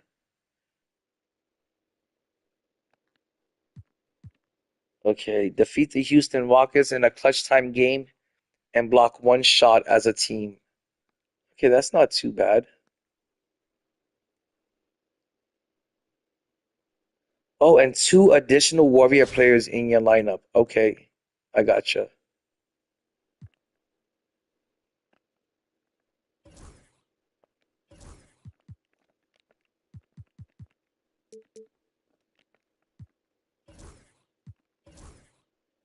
Okay, let's see what other Warrior players I can add. But thanks for hanging out with me, guys. I really do appreciate that because I hate doing these agendas by myself. It just makes it so fucking boring. Okay, let me see. Do I have a Klay Thompson? Yep, I'm gonna add Klay. And let's see what other Warriors I can add. I want to give it like a little fun theme. Actually, I'm gonna make the whole team Warriors, the whole starting 5.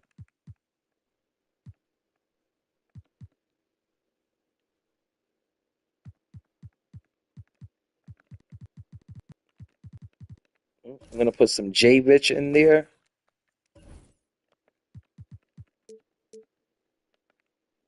And I'm gonna put Draymond in there.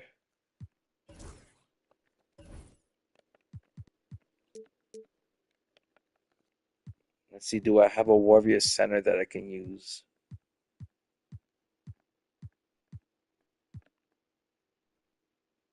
Cliff Robertson was a Warrior? I don't even remember him being a Warrior.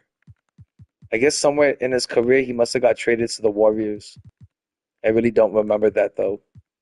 I remember him as a Portland Trailblazer. Okay, that's gonna be my Warriors lineup for this clutch time challenge. Should be pretty easy to win this game. All of these games are real easy. There's nothing difficult about these challenges. It's just real tedious and time consuming.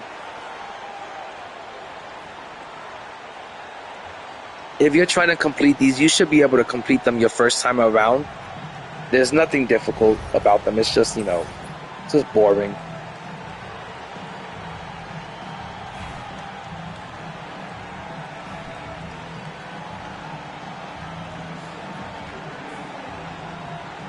Oh my gosh, Jay. Trust me, my dude, I'm sure you're just itching to get to that 10 mil. I know how it feels. when I was at 9.6, 9.7, I couldn't wait to hit that 10 million and see those double digits on the top of the screen saying that I've got 10 million MT in the bank. It was the greatest feeling ever.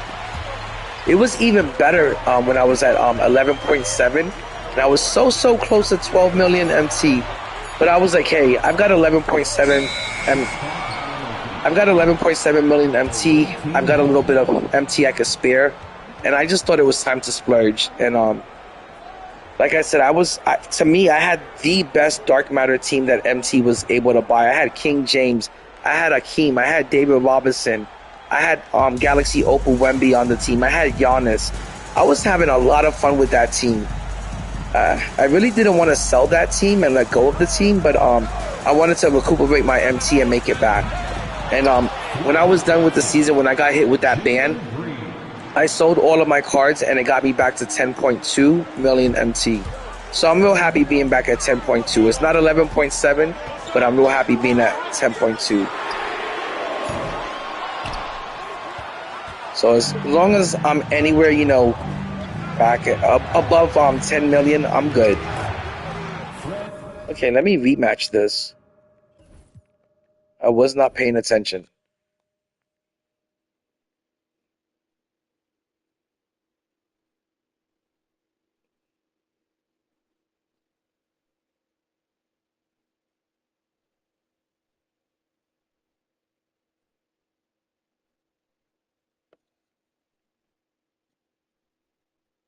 Hold on, guys. I'm trying to catch up with the chat. 9.9 mil caveat 10 mil gonna be the best felling ever.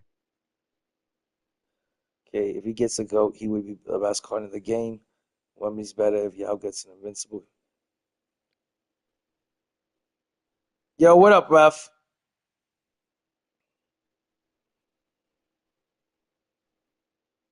Well, Jay, you're pretty damn close. You're at 9.9, so you only need 100,000 more.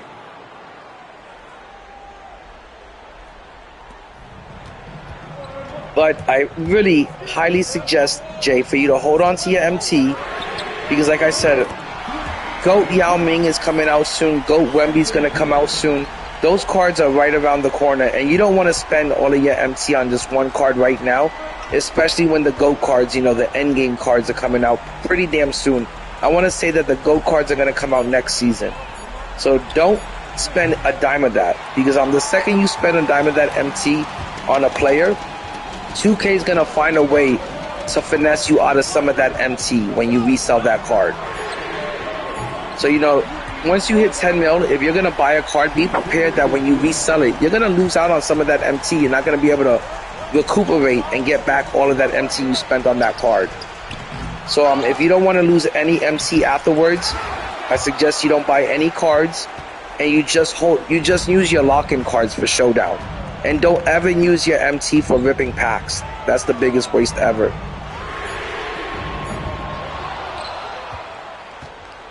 Once you got that 10 mil, just hold on to it and keep on stacking it. Don't stop there. Just keep on going. My mistake was when I was at 11.7 million MT, I said to myself, hey, I've got a little bit of spare MT.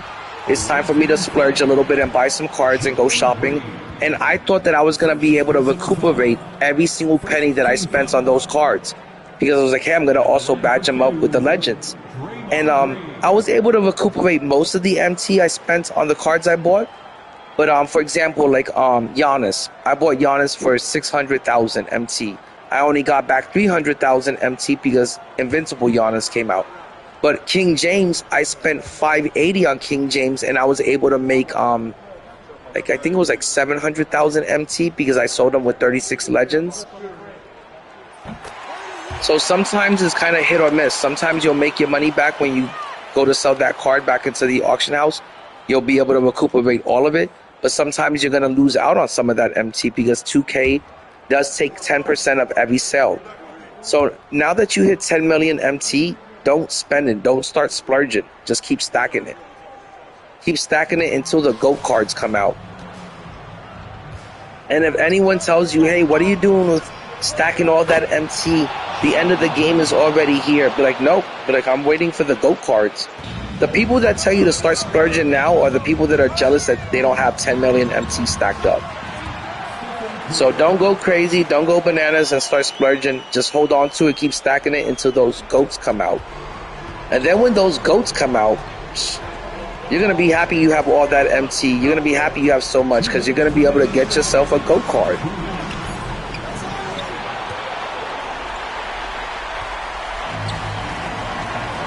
To me, there's nothing better than the GOATs. The Invincibles are pretty damn close to the GOAT cards, but they ain't nothing better than the GOATs. The GOATs are the best cards out there. I had so much fun with the GOAT cards last year. Last year, I opened up 101 GOAT boxes. Not 101 packs. 101 GOAT boxes to complete the whole collection. I was so damn happy with it. It was money well spent. It was so damn worth it. So this year, I'm really looking forward to them.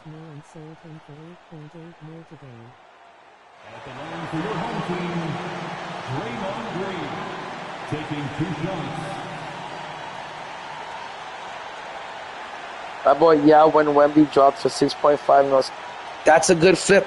Now, Jay, I'm glad you have the balls to do that because I never had the cojones to do that. And I know I should be doing that. I should be buying some players, you know, investing some badges into them and then flipping them. But I'm always scared that I'm going to lose out MT because for the most part, whenever I do buy a player and then I resell them, I always end up losing a little bit of MT on the resell, on the flip. But most of the time, that's due to because I actually want to play with that player, and I run them for a little bit. Like, I remember when I pulled the Galaxy Opal Kevin Durant, I ran him for like 3 days, and I should have sold him when he first came out. When he first came out, he was going for like 2 mil. And then when I sold him, it was like 4 days later, and I only got like 1.4. So it's all about timing with this game. You have to sell those cards when you pull them as soon as you can, and if you're going to do any kind of like investment into cards to flip them, you got to buy them at the right time and you got to sell them at the right time. You know, you could buy a card to like, you know, flip, and then next thing you know, there's a market crash and you lose a lot of MT on that. So I hardly ever do that. The other day I bought a Zach LaVine for $75,000 and I threw on a bunch of fucking legends on him. I'm telling you, I think I threw 12 legends on him. He was so fun to play with. Afterwards, I got $300,000 for him.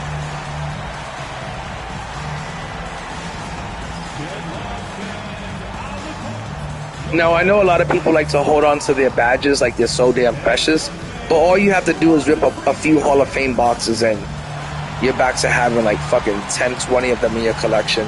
I don't think they're that big of a deal that you gotta hold on to every single badge. But I'm pretty sure once I start ripping packs again, I'll be able to stack. I think by the end of this game, by the time the GOAT cards come out, I think I'm going to have anywhere between 12 to 15 million MT. I should be able to stack up 12 to 15 easily. 12 should be super easy for me. Because I'm going to start ripping packs next week as soon as my ban ends. As soon as they unban me, that's the first thing I'm going to do is rip a box. As soon as they unban me. And you know what's ridiculous is that there's so many people out there talking trash on the mic at the park and on Showdown and fucking doing all sorts of illegal things in this game, like buying illegal MT or fucking boosting and all sorts of shit, and I get banned because I sent one bad fucking text message. It's like, give me a break, 2K. Stop being so fucking ridiculous.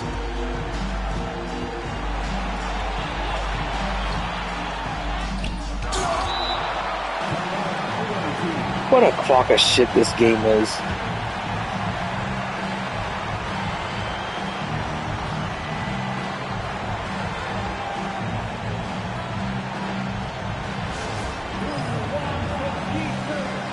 But the next time a really good card comes out, Jay, and if I have enough MT for it, I'm definitely going to buy it and then badge it up and then flip it. And like I said, I've done it a few times, but on a much, you know, smaller, safer scale.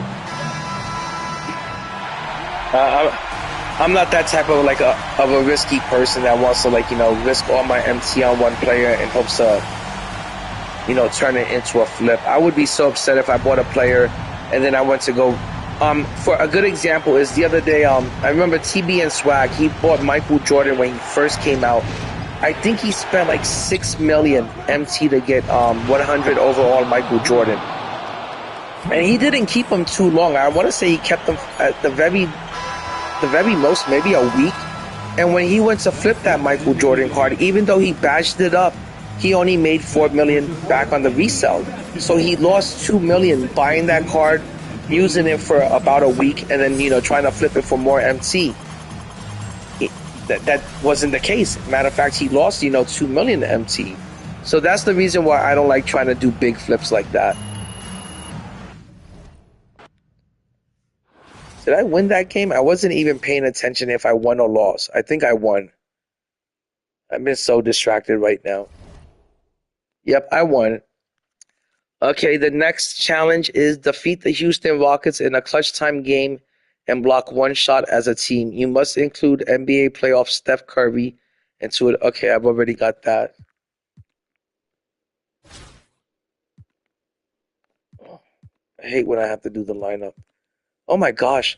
I guess I must have lost that game. I wasn't paying attention at all.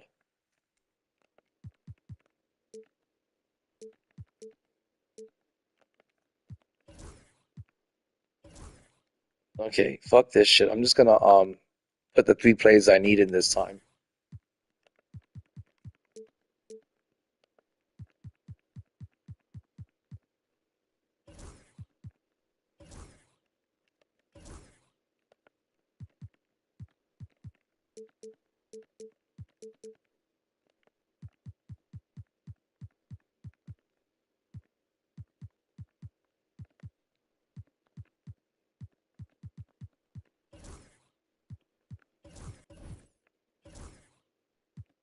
Okay, let me put these Warriors plays back in, and I'm gonna make sure I fucking beat it this time.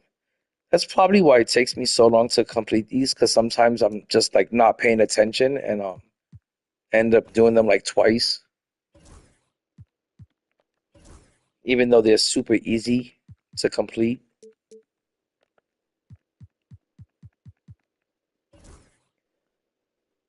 Okay, guys, I'm gonna go take a smoke break real quick, and I'll be back in like 2 minutes.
Yay indie, but Yao Ming is guaranteed to keep his value. His price went down to 6 mil cause of Wemby, but it went right back up.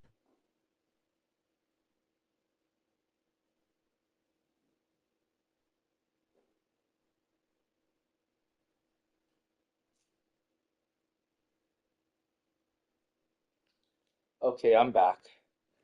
My gosh, my night owls. We are definitely a bunch of night owls over here. It is 5:13. I'm gonna complete this challenge and then I'll probably play some unlimited in 2K24. I'm not gonna lie. I've been getting the itch to play some 5-on-5 online tonight, and like I said, I've been banned until next week. So I've just been playing some 2K24 lately, and I've been having a blast on 2K24. Not only do I have all the GOATs and all the Invincibles and all the 100s, the game is just way more fun. The game was way more fun last year, so that's another reason why I don't even give a fuck that they banned me till next week, because it gave me a chance to go back to 2K24 and revisit that game and remember why I loved it so much. Like 2K24 is my GOAT. That's my to me that's the best MyTeam. Like, it's one of the best MyTeams ever, I think. I really did love it. I love the game mechanics and the gameplay behind 2K24. I thought it was perfect. Unlimited was a perfect mode last year, and it was very, very rewarding and very gratifying to play it. It was just a really giving game, and it felt good to play that mode. With this year, it doesn't feel good playing Showdown. It doesn't feel good not getting rewarded for grinding out, you know, really sweaty wins. Last year in Unlimited, you would get something after every sweaty game of Unlimited. The vault would open up, the doors would open up, and you'd get something good. And if not, you were popping open some kind of prize ball, or you were reaching 2,500 points and getting a free player, or some MT or some sort of pack. But I really did enjoy the point system of Unlimited last year, and I really did enjoy that as you were going up in points, you were collecting a bunch of good prizes. And that's something that Showdown is missing this year. This Showdown is so sweaty and yet so unrewarding, it makes it pointless to play it this year. It makes it pointless to play that mode. There's no reason for you to get into Tier 1 and play those sweaty ass stressful games and stress yourself the fuck out for prizes that are just garbage, you know. It doesn't matter if you hit 15 wins in Showdown. It doesn't matter if you hit 60 wins in Showdown and you're in Tier 1, or you hit 120 wins. Those prizes are so ungiven. Most of the time, you don't ever pull anything good. I've gotten to 60 wins every single season thus far in Showdown, and I've never gotten anything good from those prizes, not one time. So it makes it a complete waste of time, because A, the game is very sweaty and challenging, and it's not fun, and it's not fun being not rewarded for your grind, for dealing with that challenge. And also, once you get into Tier 1, the game is so grueling. You know, you're facing nothing but comp people, you're facing nothing but Tier 1 people. To take on that type of challenge, I want to be rewarded after every single game like Unlimited. You know, that makes it worth it. That makes it feel good. You know, it makes it feel good to get that win, you know, to grind it out and fight for that win, you know, afterwards when you get that reward. This year, you fight for that win, and it's just like, no big deal. You don't get nothing. You don't get shit. It's like, fuck you. And Showdown is so damn sweaty that I think you deserve rewards. You deserve something for getting wins in Showdown, for playing that sweaty-ass mode. Or else it's going to go completely dead. There'll be no reason for squad building, and there'll be no reason for ripping packs. Everybody's just going to go out there and play the park. You know, so you have to make Showdown more rewarding. You can't make it like, you know, so damn sweaty and then non-rewarding and expect people to grind that mode out. You know, you can't make it so damn boring and expect people to want to play it.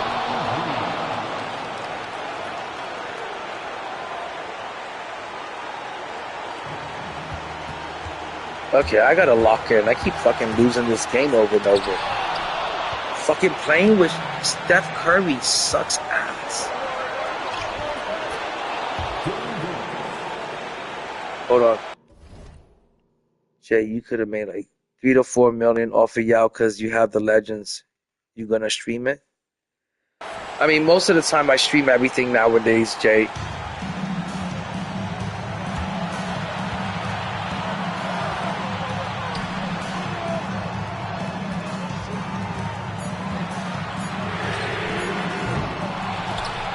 Damn, this game is fucking tough.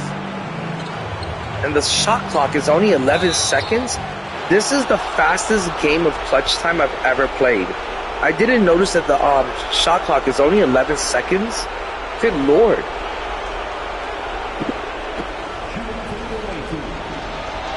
Yeah, I gotta win this game. It's so boring, it's hard for me to even like focus and pay attention to it. And the computer keeps fucking sneaking these little wins in.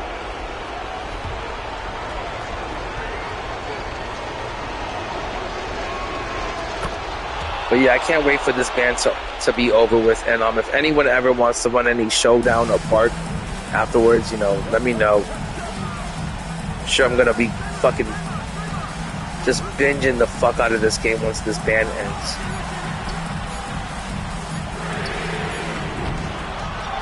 This is throwing me off trying to get my offense going within 11 seconds.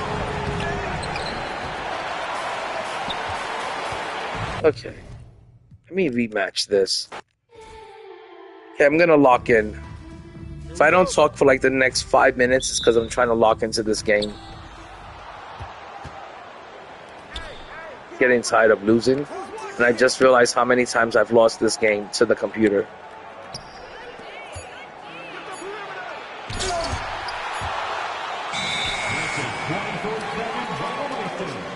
Oh, I guess I was supposed to get a block in this game too. I didn't even know I was supposed to do that.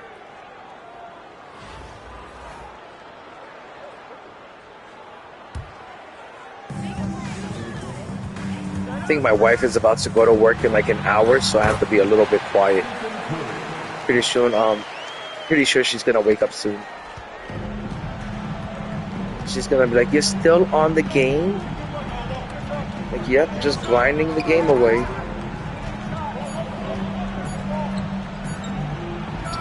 With 2K24, I want to say I used to play this game for about 6 to 8 hours a night. And with 2K25, I probably play like about 4 to 6. You would think I'd be a lot better at this game since I play it so much, but most of the time I get into like tier 2, tier 3. I've only been in tier 1 time, and it was the worst season ever. It was the least amount of fun I had. There would be days where I didn't win a game. Matter of fact, there was sometimes where there'd be 2 to 3 days in a row where I wouldn't win a game, and I'm like, what the fuck is going on? Is it me?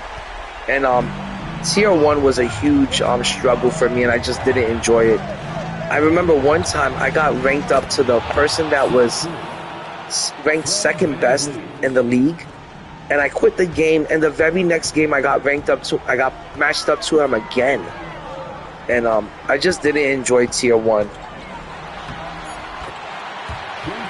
It was pretty difficult. So nowadays I try to stay away from tier 1. Last season I was trying to stay away from tier 1, but somehow I still got to tier 5. And once you get into tier 5, they start matching you up with people from tier 1, 2, and 3. Especially if you have a really good team, they match you up to higher tier players.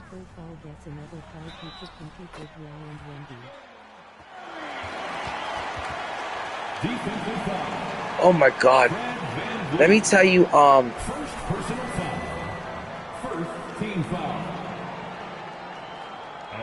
you, Jay, I remember last year when Taco dropped. I think it was 100 Taco, and there was maybe a Dark Matter Taco.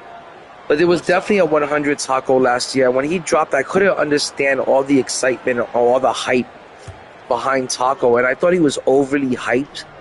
And I was more about like players like Hakeem and David Robinson, and I was really about like bigs like Shaq and maybe Chet and Wemby.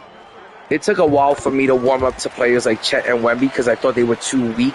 I thought their strength rating was too low to run with. So I liked, traditional bigs. But, and I thought Taco was overly hyped. But I remember when I landed Taco last year on 100 Taco, I realized why he was so hyped up. And Taco and Bobo, last year, and I think even this year, they're probably going to be some of the top bigs you can get your hands on.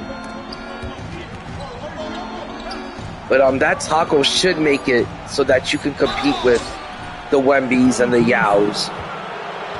That's why they dropped that Dark Matter Dikembe. And I don't know if you noticed, Jay, but a Dark Matter Dikembe all badged out goes for $1 million MT. That's how highly sought after a Dikembe all badged out is. And a Dikembe Mutombo all badged out could definitely help you stop a Yao or a Wemby. So there's definitely going to be some Wemby and some Yao stoppers coming out soon. They'll probably drop a 100 Bobo, and they'll probably drop a 100 Taco, and they'll probably drop a 100 Manute Bo. But all of those cards last year, all of their, I remember the 100 Taco was so good, and the 100 Bo was so good. I really have. Matter of fact, sometimes I mix those cards in when I play 24. I mix those cards in with my GOAT cards. That's how elite they were. They were some of the best cards ever last year. Some of the most funnest cards. And I don't know why it's so hard this year for 2K to recapture that fun, that excitement, that hype that people had all last year. Last year, there wasn't a single dead or boring week. Every week there was excitement and hype behind it. Every single week, people were ripping packs like madmen. We weren't just all like, oh, I'll just get it out of the auction house eventually. I feel like the auction house killed a lot of the excitement and hype in this game. And the auction house dictating how expensive and how much MT the players cost, really dictates and ruins the game. Because believe me, last year, 100 Yao Ming was not 10 million MT. That's a bit ridiculous. Last year, a GOAT Wemby was not 20 million MT. That's fucking crazy. Do you know, like, last year that 2K used to sell you MT, $1 million MT for $150. So what would a card that's worth 20 million MT, what would that cost you? Think about that, guys. For you to get that type of MT, for you to stack up that kind of MT, you have to spend real life money to acquire and stack up that kind of MT. So think about what it's costing you when you spend 20 million on an invincible Wemby or 10 million on a 100 Yao. You're spending a lot of bread on that one player. So I wish it would be more like last year, because last year the game wasn't so costly. That's for sure. And it's kind of sad because what ends up happening is there's a lot of people that can't get their hands or play with the cards they want to play with. That's all that ends up happening. That makes people turn away from the game.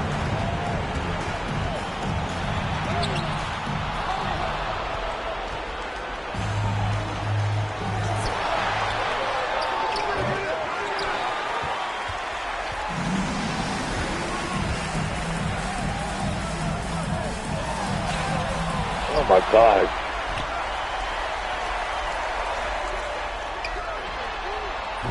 Whoa, that pink diamond Steph has a really good release.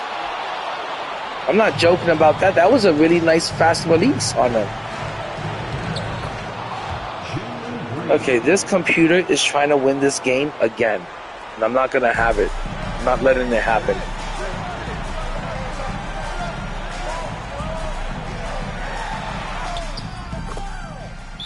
That was clutch. That was clutch, Jay Rich. Diamond Jason Richardson is a really good salary cap card, and that card was really, really good The diamond card was an excellent card. I think they also had a Galaxy Opal J Rich that was also a really good card this year, but I didn't get to play with that one. But his diamond card was really good, and it's still really good for salary cap. Oh, I bet Paradox. Stop. Don't rub it in my face, Paradox. You got so many damn 100s on your team, I don't even want to hear about it anymore. Your team gets better by the week. You got a fucking pretty elite squad now. And that's what I would do. If I had any luck this season, I would be stacking up my team with a bunch of 100s right now. I think that's more realistic than trying to get a team of Invincibles. I wouldn't try to get a team of Invincibles until like Season 8 when they come down in price. You know, when the Invincible cards come down to like $1 mil, $2 mil, that's when I'll start buying them. And right now, most of the 100s are starting to come down in price. I would wait a little bit longer, but pretty soon they're going to come down in price big time. And the Dark Matters, give it 2 more weeks, and you're going to start seeing a lot of Dark Matters going for like 100,000 or less. You're going to start seeing some buyouts on the Dark Matters. Matter of fact, I've already seen Dark Matters below 100,000, and I've already seen 100,000 buyouts on Dark Matters. So give it a few more weeks, and those 100s are going to come down in price. Hopefully I can get some then.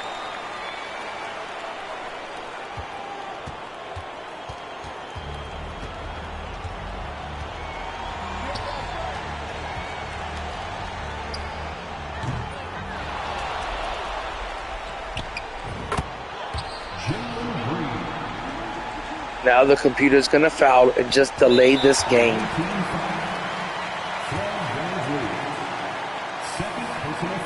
Paradox, what are you doing tonight? Are you at the park? Or are you grinding Showdown? Or are you completing agendas?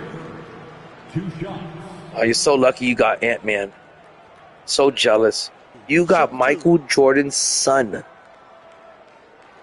Do you realize that? You got MJ, the son of Michael Jordan. You got Ant-Man on your team now. Yo, his release is super fast.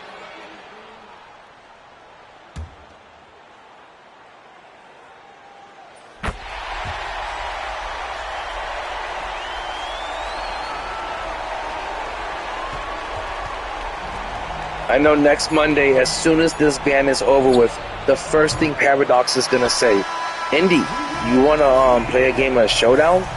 He is so ready to whip my ass with his new Ant-Man. The last time we played, I did beat Paradox. The last time we played, I did get the W on Paradox. So I'm sure he's ready to get his get back. You know, now that he's got Ant-Man. There's no way my Dark Matter SGA is gonna be able to even guard that. Paradox, I may need to get some 100s on my team before I even play you again.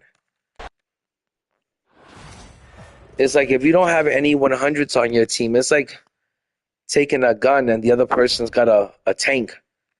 You know, it's like taking a knife into a gunfight.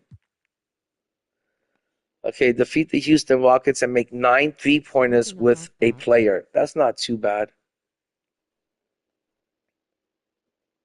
I'm going to open one up, Paradox, as soon as my ban is done and over with. I'm going to wait till next Monday. What would be the point of me opening up a box right now and I can't even use the player to go online with? So I'm just going to wait till next Monday. It kind of sucks. Pretty upset that I got hit with a ban. Kind of ruined my week. I can't wait till next Monday and be able to go back online and play some Showdown and rip that Hall of Fame box, and I hope that I get a 100 out of it.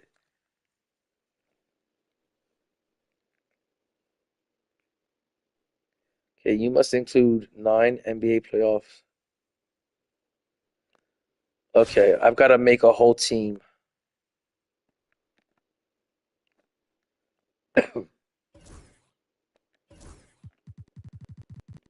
This is the only thing that sucks is you have to make a whole new lineup. Okay, who do I want as my starting point guard? I'm gonna go with SGA. That's a no-brainer.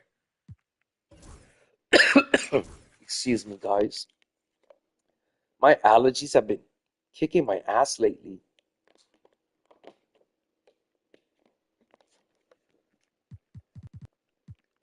Just pulled Opal 1MT single.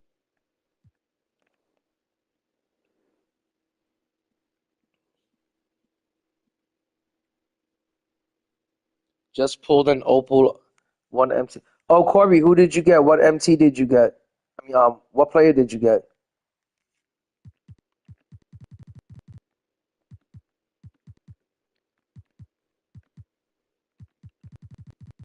Zubuk. Oh, Zoobox.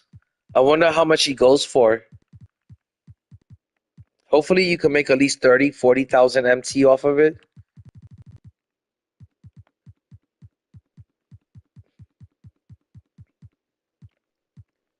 Okay, I'm going to use Anthony Edwards. Pink Diamond Anthony Edwards to complete this challenge.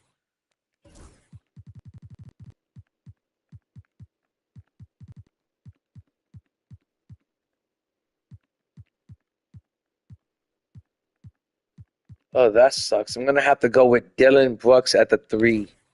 I really hate Dylan Brooks. I think he's such an ass, and I think he's such a dirty player.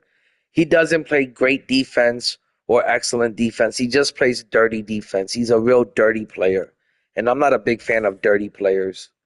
He's like 30. You know, you could injure somebody and like ruin their fucking whole career with your dirty plays.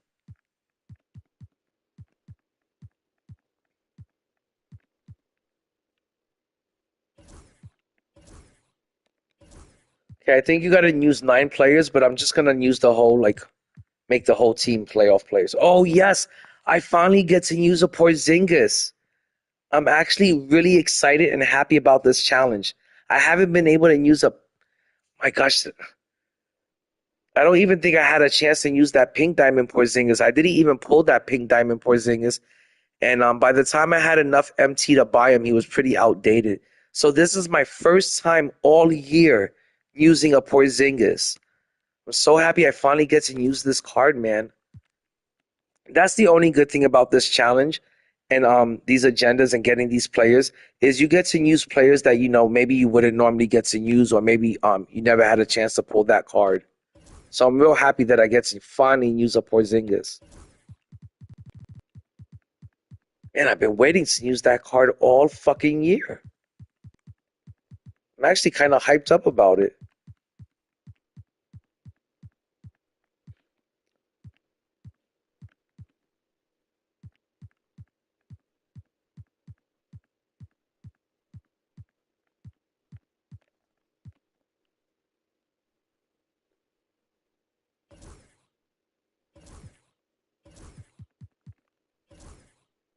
Okay.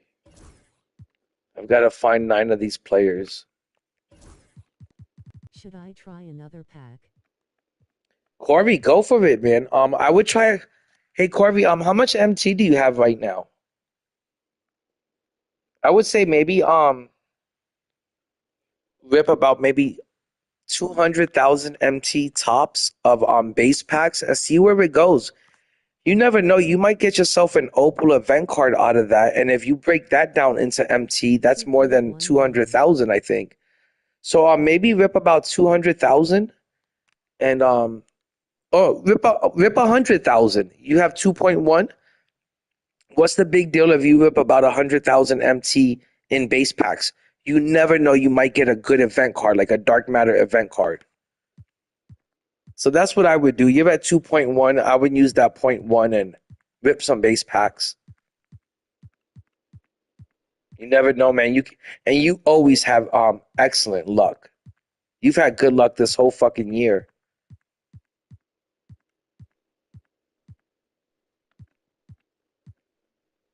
Ooh, Pink Diamond Kawhi is definitely going on this team.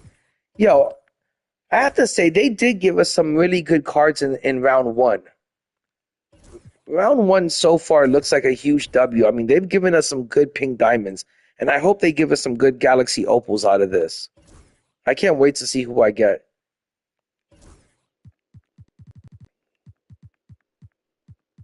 And I can't wait to see which Invincible we're going to get. You want to rip a couple with me? I can't talk to you in party, but we can still watch.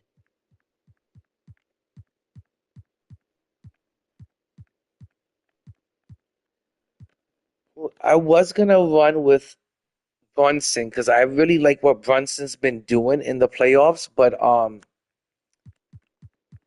a huge fan of Ja Morant. I'm a huge Ja Morant fan for sure. I don't give a fuck how many guns he waves around. Matter of fact, I like it that he waves around a bunch of guns. It's not a pussy. Like some of these NBA players nowadays are so damn soft and sensitive.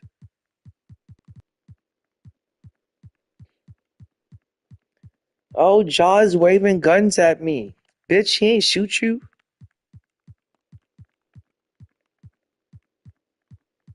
Okay, I'm definitely going to add Paulo onto the team. This team is looking really good. I mean, this whole team is looking really good. I know there are a bunch of pink diamond cards, but this is a damn good looking team. SGA, Anthony Edwards, Giannis, Porzingis, Ja, Kawhi, Paulo, and Joker. This is a really good looking team. These are some damn good cards they gave us. And that's the good thing about this season. If you just started playing the game, 2K gave you the ability to get some really good cards, either with the Hall of Fame, reaching level 40. There was a bunch of good cards in that. And then with this playoff agenda, you could easily make a team that you can go and play Showdown with and compete. These are some really good cards. I'm real fucking happy with this challenge. I don't mind doing it. It is boring. It is tedious and time consuming, but at least you got some decent players out of it. Especially if you're like new to the game. Okay, let's see who else I can add. Who else do I want to play with? Oh, that's all of them. I think I need a shooting guard. Who should I add? I'm going to add my man from New York City, Brunson. And I'm going to put Brunson at the point and Ja at the 2. And you only need 9 players for this challenge, so I got enough players. I'm just going to leave the reserves like this. Actually, let me put in Timmy just in case I need them. Let me put some shooters in just in case I need them. You never know when you need some shooters. This Brandon Roy card, I still love this card. This card is still real shifty, and he shoots really good. I love this B-Boy card. He's still a really good card. I still use him from time to time. Actually, I use him a lot for Showdown. And then I'm going to put in this J.R. Smith card is also pretty damn good. A lot of people are sleeping on this card this year. It was a good card this year, and it was a good card last year.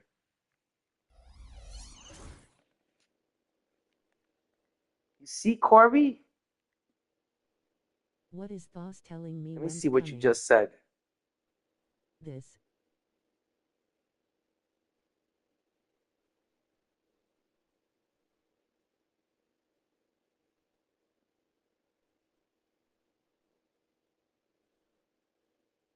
Yo, Corby, if you pull some sort of Wemby today, I'll be so jealous. I'll be damn jealous if you pull something like that. Okay, it says invalid lineup. Why does it say that? You must include. Oh, and I also have to have Steph Curry on this team. Okay. I'll put Steph in. My bad, I forgot Steph. They want you to include Steph so desperately.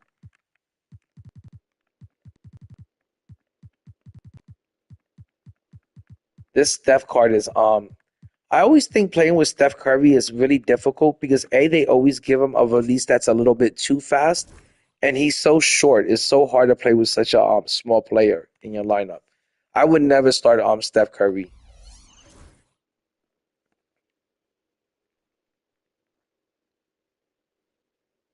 Oh, he's got to be in your starting lineup.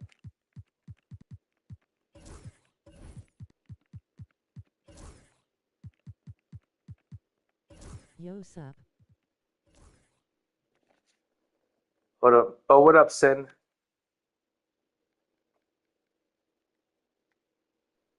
You know what, Corby? How much MT do I have? I've got 10.7.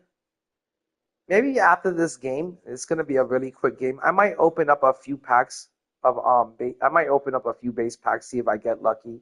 I'd be real happy if I pull the Galaxy Opal or a good event card. I'd be super happy. W.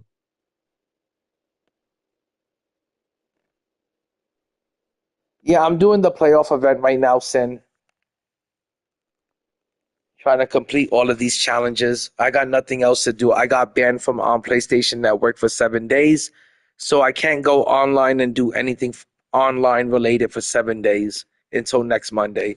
So I just been grinding away all of the agendas, and I've completed every challenge in the book so far. It's pretty easy and pretty boring, and I've also been grinding a lot of domination, and I must have done like at least 8 domination games today, and I got kind of bored of that too.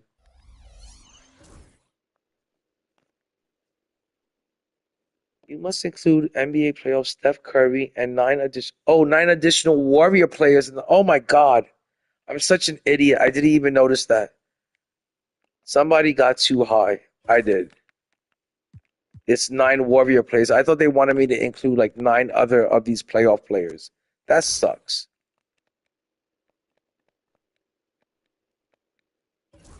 That's what I did wrong. I was not reading the fine print, that's for sure.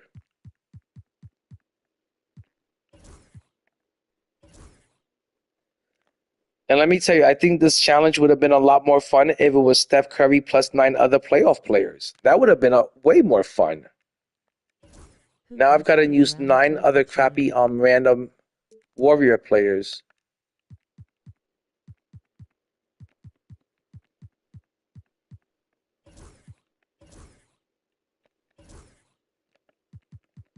Okay, this won't take too long.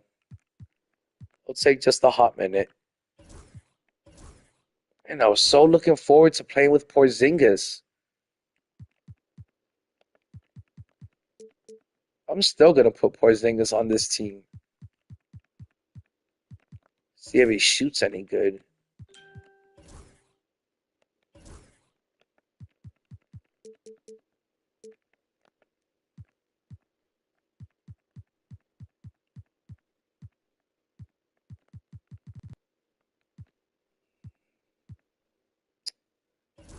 I forgot that Gilbert Arenas used to be a point guard for the Wizards. I mean, for the Warriors.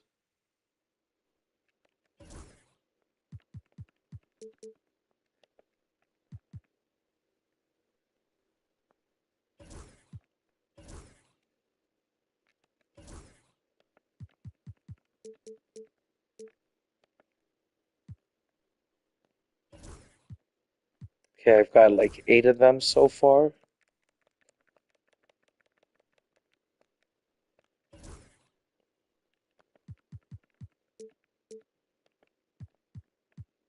Who else can I add onto the team? Ooh, not much of a choice.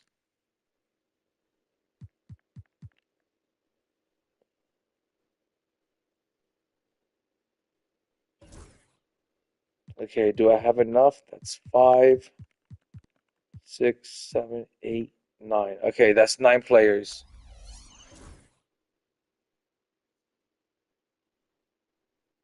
What are they talking about? I do have 9 Warrior players on this team.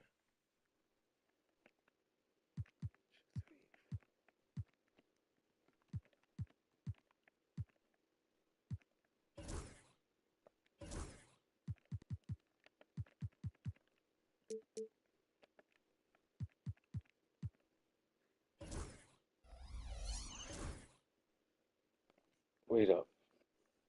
I must be way too high. It says you must include NBA playoff Steph Curry and 9 additional Warrior players in your lineup. And I do. I have 9 players in the lineup. What the fuck is going on here?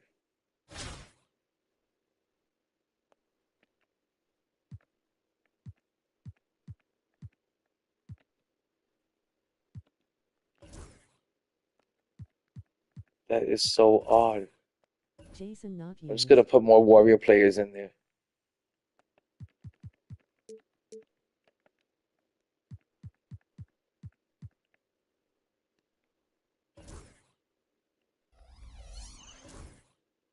Okay. These are not yours.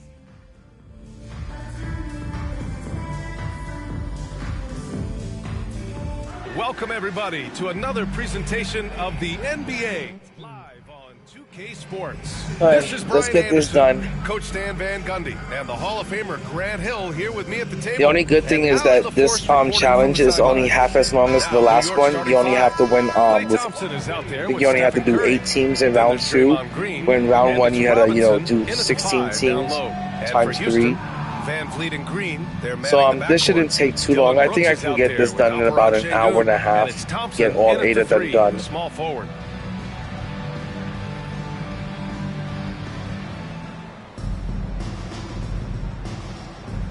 But I am starving right now. It'll be the Rockets off the tip. Curry against Van Vliet to the middle. Here's Şengün. And Şengün throw it down. I mean, this is why Van Vliet's teammates. All right, let's see if I can make Steph Curry like the star of this team. You know, Grant and Van Vliet, they've got a guy who's been through everything. Oh my God.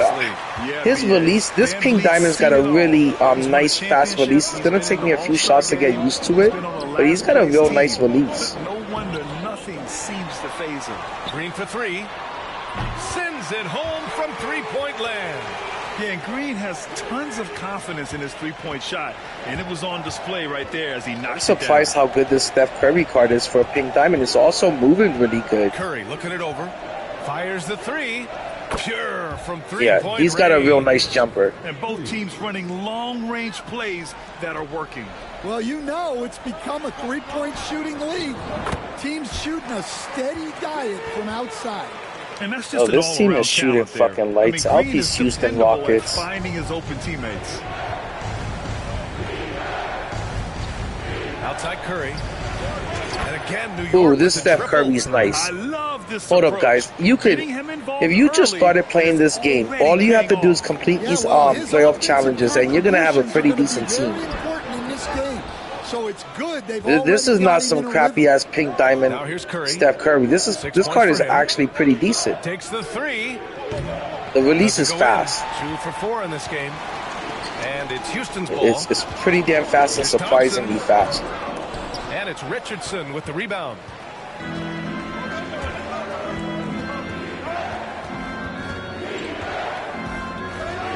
And around 2 minutes played here in the first quarter. And here's Curry for 3.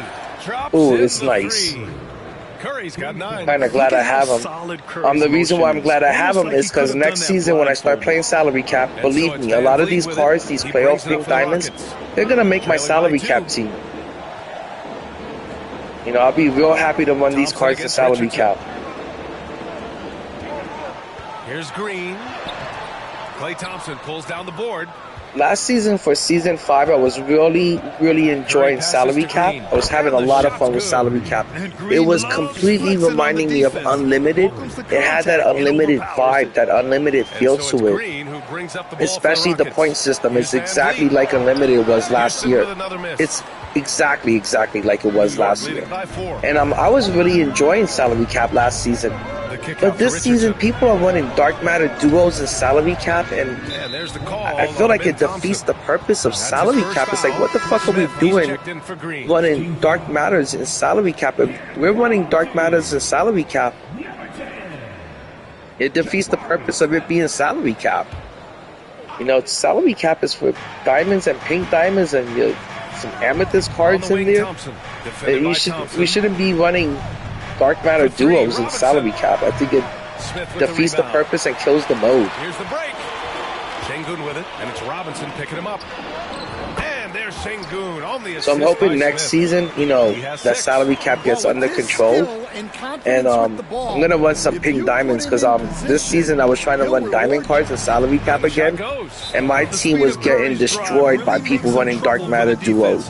Just cutting them to pieces. Laurie Marketing, or whatever his name is, was all over the place as a dark matter duo.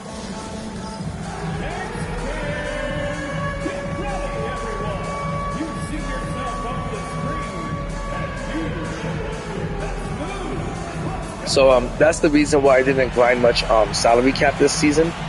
Because there was too many people running Dark Matters and salary cap, and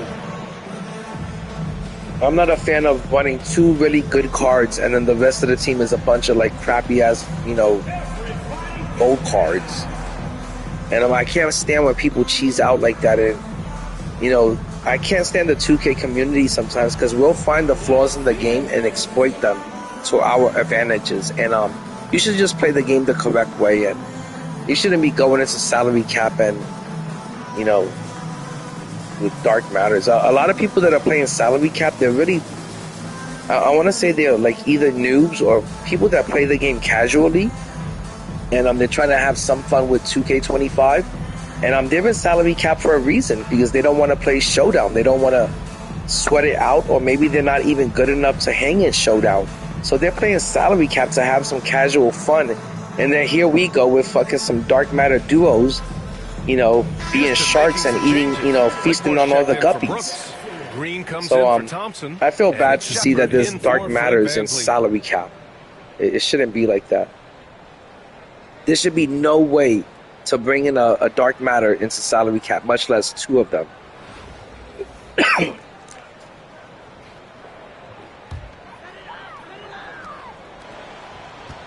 Houston trails by 4.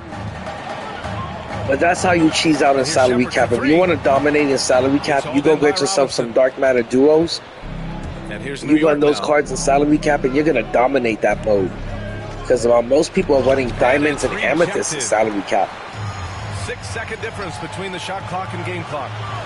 Throw it down on the breakaway jam. An impressive athlete. My allergies are killing me. I'm getting hit with the worst itchy throat right now. Here's Curry, and Curry throws it down. Just a strong finish there, guys. Hey, needed just one hand to do it. Curry's gotten 5 of his 7 shots to fall. Green for 3. But yeah, hopefully next season I'm gonna bring in some Richardson with the rebound. Some pink diamonds into salary cap. And so these pink diamonds from the playoff agendas, they're really gonna come in handy. Pass to Green from behind the arc. Knocks down the triple. You know what they gotta drop with this out of position set that everyone's claiming that's going to come this Friday? I can't wait to see if they're going to drop a point guard, Draymond Green, because that's going to be the answer to all the people that got point guard Joker. Trust me when I say they're going to drop a point guard Draymond Green pretty soon. Because I think those out of position cards are coming this Friday. That and an invincible King James. Jason not used. Jason not used. And for those of you just tuning in, second quarter action is where we are. All right, guys, what do you think about the offensive approach we've seen so far for the Knicks? Well, the thing about Jay, that's crazy, man. That's horrible, Jay, that you're over there terrorizing those casual players with fucking 100 Yao Ming in salary cap. That's hilarious. But B, if I saw you in if I ran into you in salary cap and I saw 100 Yao Ming pop up, I would just fucking quit that game instantly. I wouldn't even fucking bother trying to take you off. I would just quit and move on to the next game. 100 Yao Ming in salary cap. Not only is it hilarious, it's gotta be dominating. There'd be no way to stop you. You should have 100 wins in salary cap if you're running 100 Yao.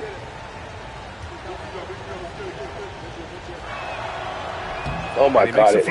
If I saw that pop up on my screen in the beginning of the game and I saw Yao Ming, 100 Yao Ming and salary cap on my screen, I would just quit instantly. I would maybe try to, I would give it a try for like a split second, but I'd probably quit pretty soon. Pretty quickly. So hits one and misses one at the line. Houston trails by 8. Here's Green. No luck on that one. Good D by Richardson. But yeah, we shouldn't be bringing those kind of cards into salary cap, Jay. Pass to Curry. Lets it go from I mean, those people already have like problems trying to get wins in 5v5.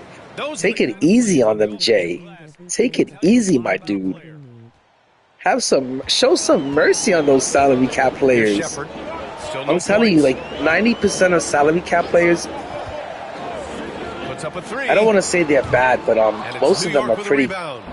I'm just gonna say that they're casual players, you know. And every time I play salary cap, I start the season off like 10-0, 11-0. I never do that in Showdown. I haven't done that since last year in Showdown or Unlimited. Last year in Unlimited, I was 25 games above 500 at the end of the season. This year, the best I've ever been is maybe 5-10 games above 500.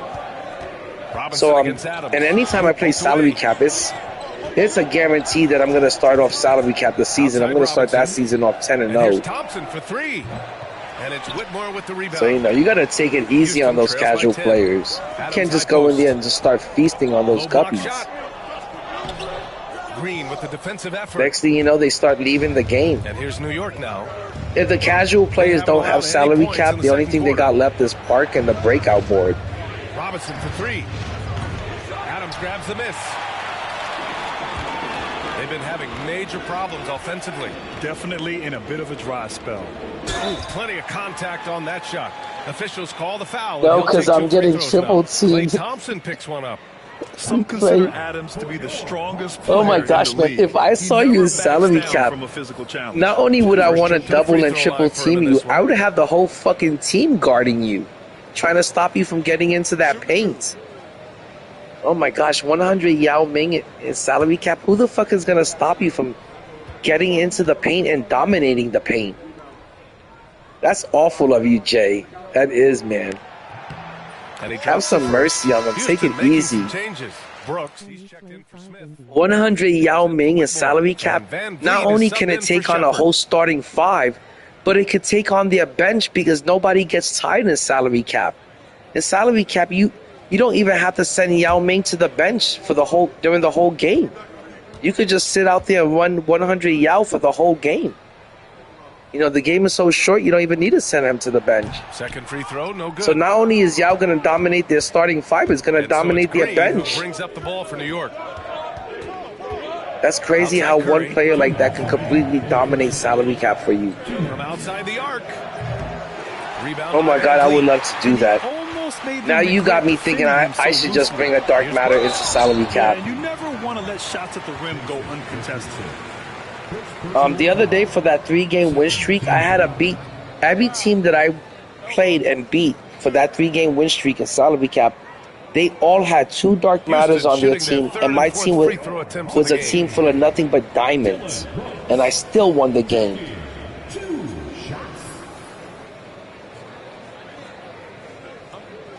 Paradox, I can't do anything online. The only thing I'm hoping I could do exhibition. That's the only thing I'm thinking of. I could maybe do exhibition, but I'm not even sure if I could do exhibition. Free throw dropped for Brooks. And Houston making a change here. Şengün's checked in. Why do you think I'm sitting over here doing this boring ass shit? I'd rather be hanging out with you guys.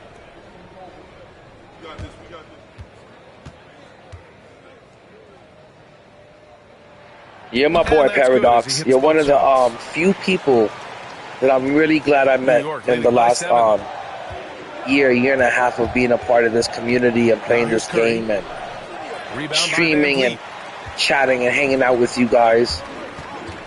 Right side Green, Brooks. It's funny because when I first met Paradox last year, he was I met him in the Centrics room. And I'd be over there, I thought Paradox was a really cool dude. So I'd be over there saying what's up to him, saying hi to him as soon as I see him.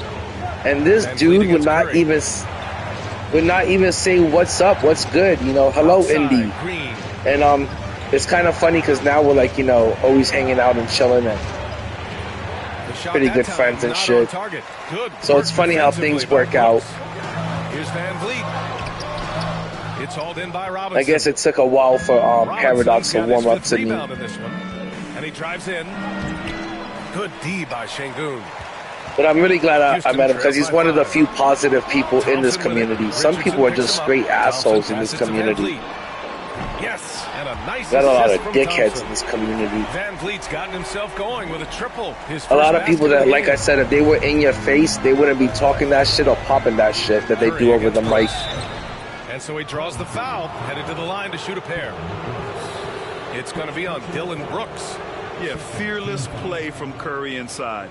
Going up against tough defense and getting fouled while shooting. The only thing I don't like about Paradox is sometimes he's too nice to a lot of people. But the only thing I don't like about him is he's always whipping my ass in showdown.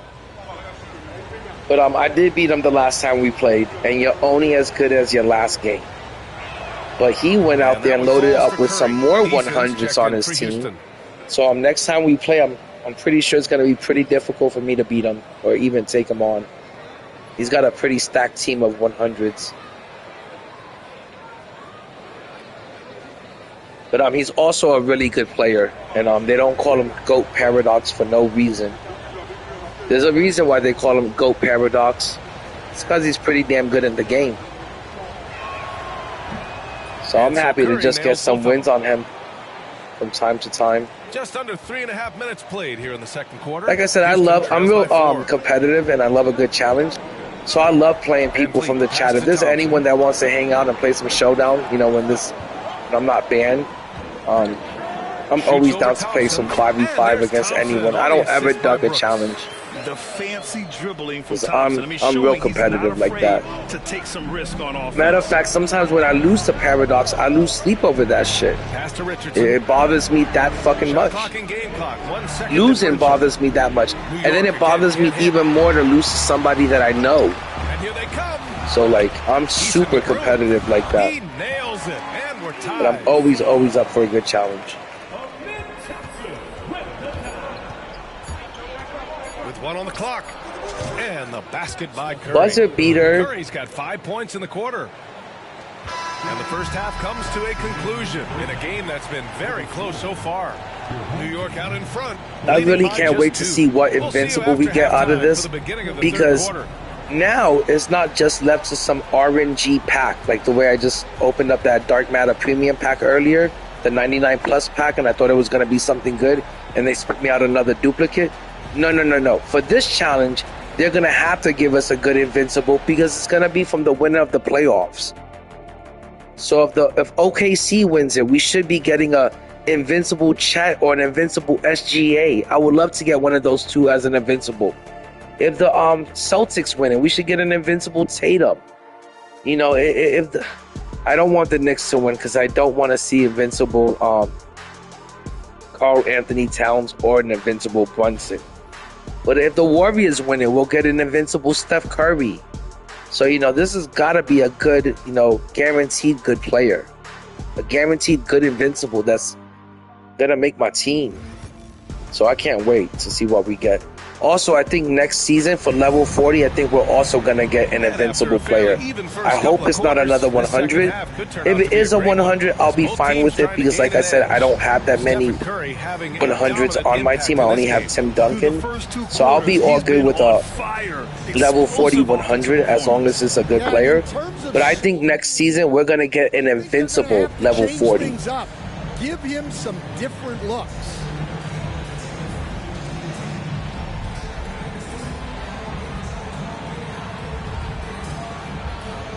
Oh my God, I guess if the Cavs win, we'll get like an invincible Donovan Mitchell.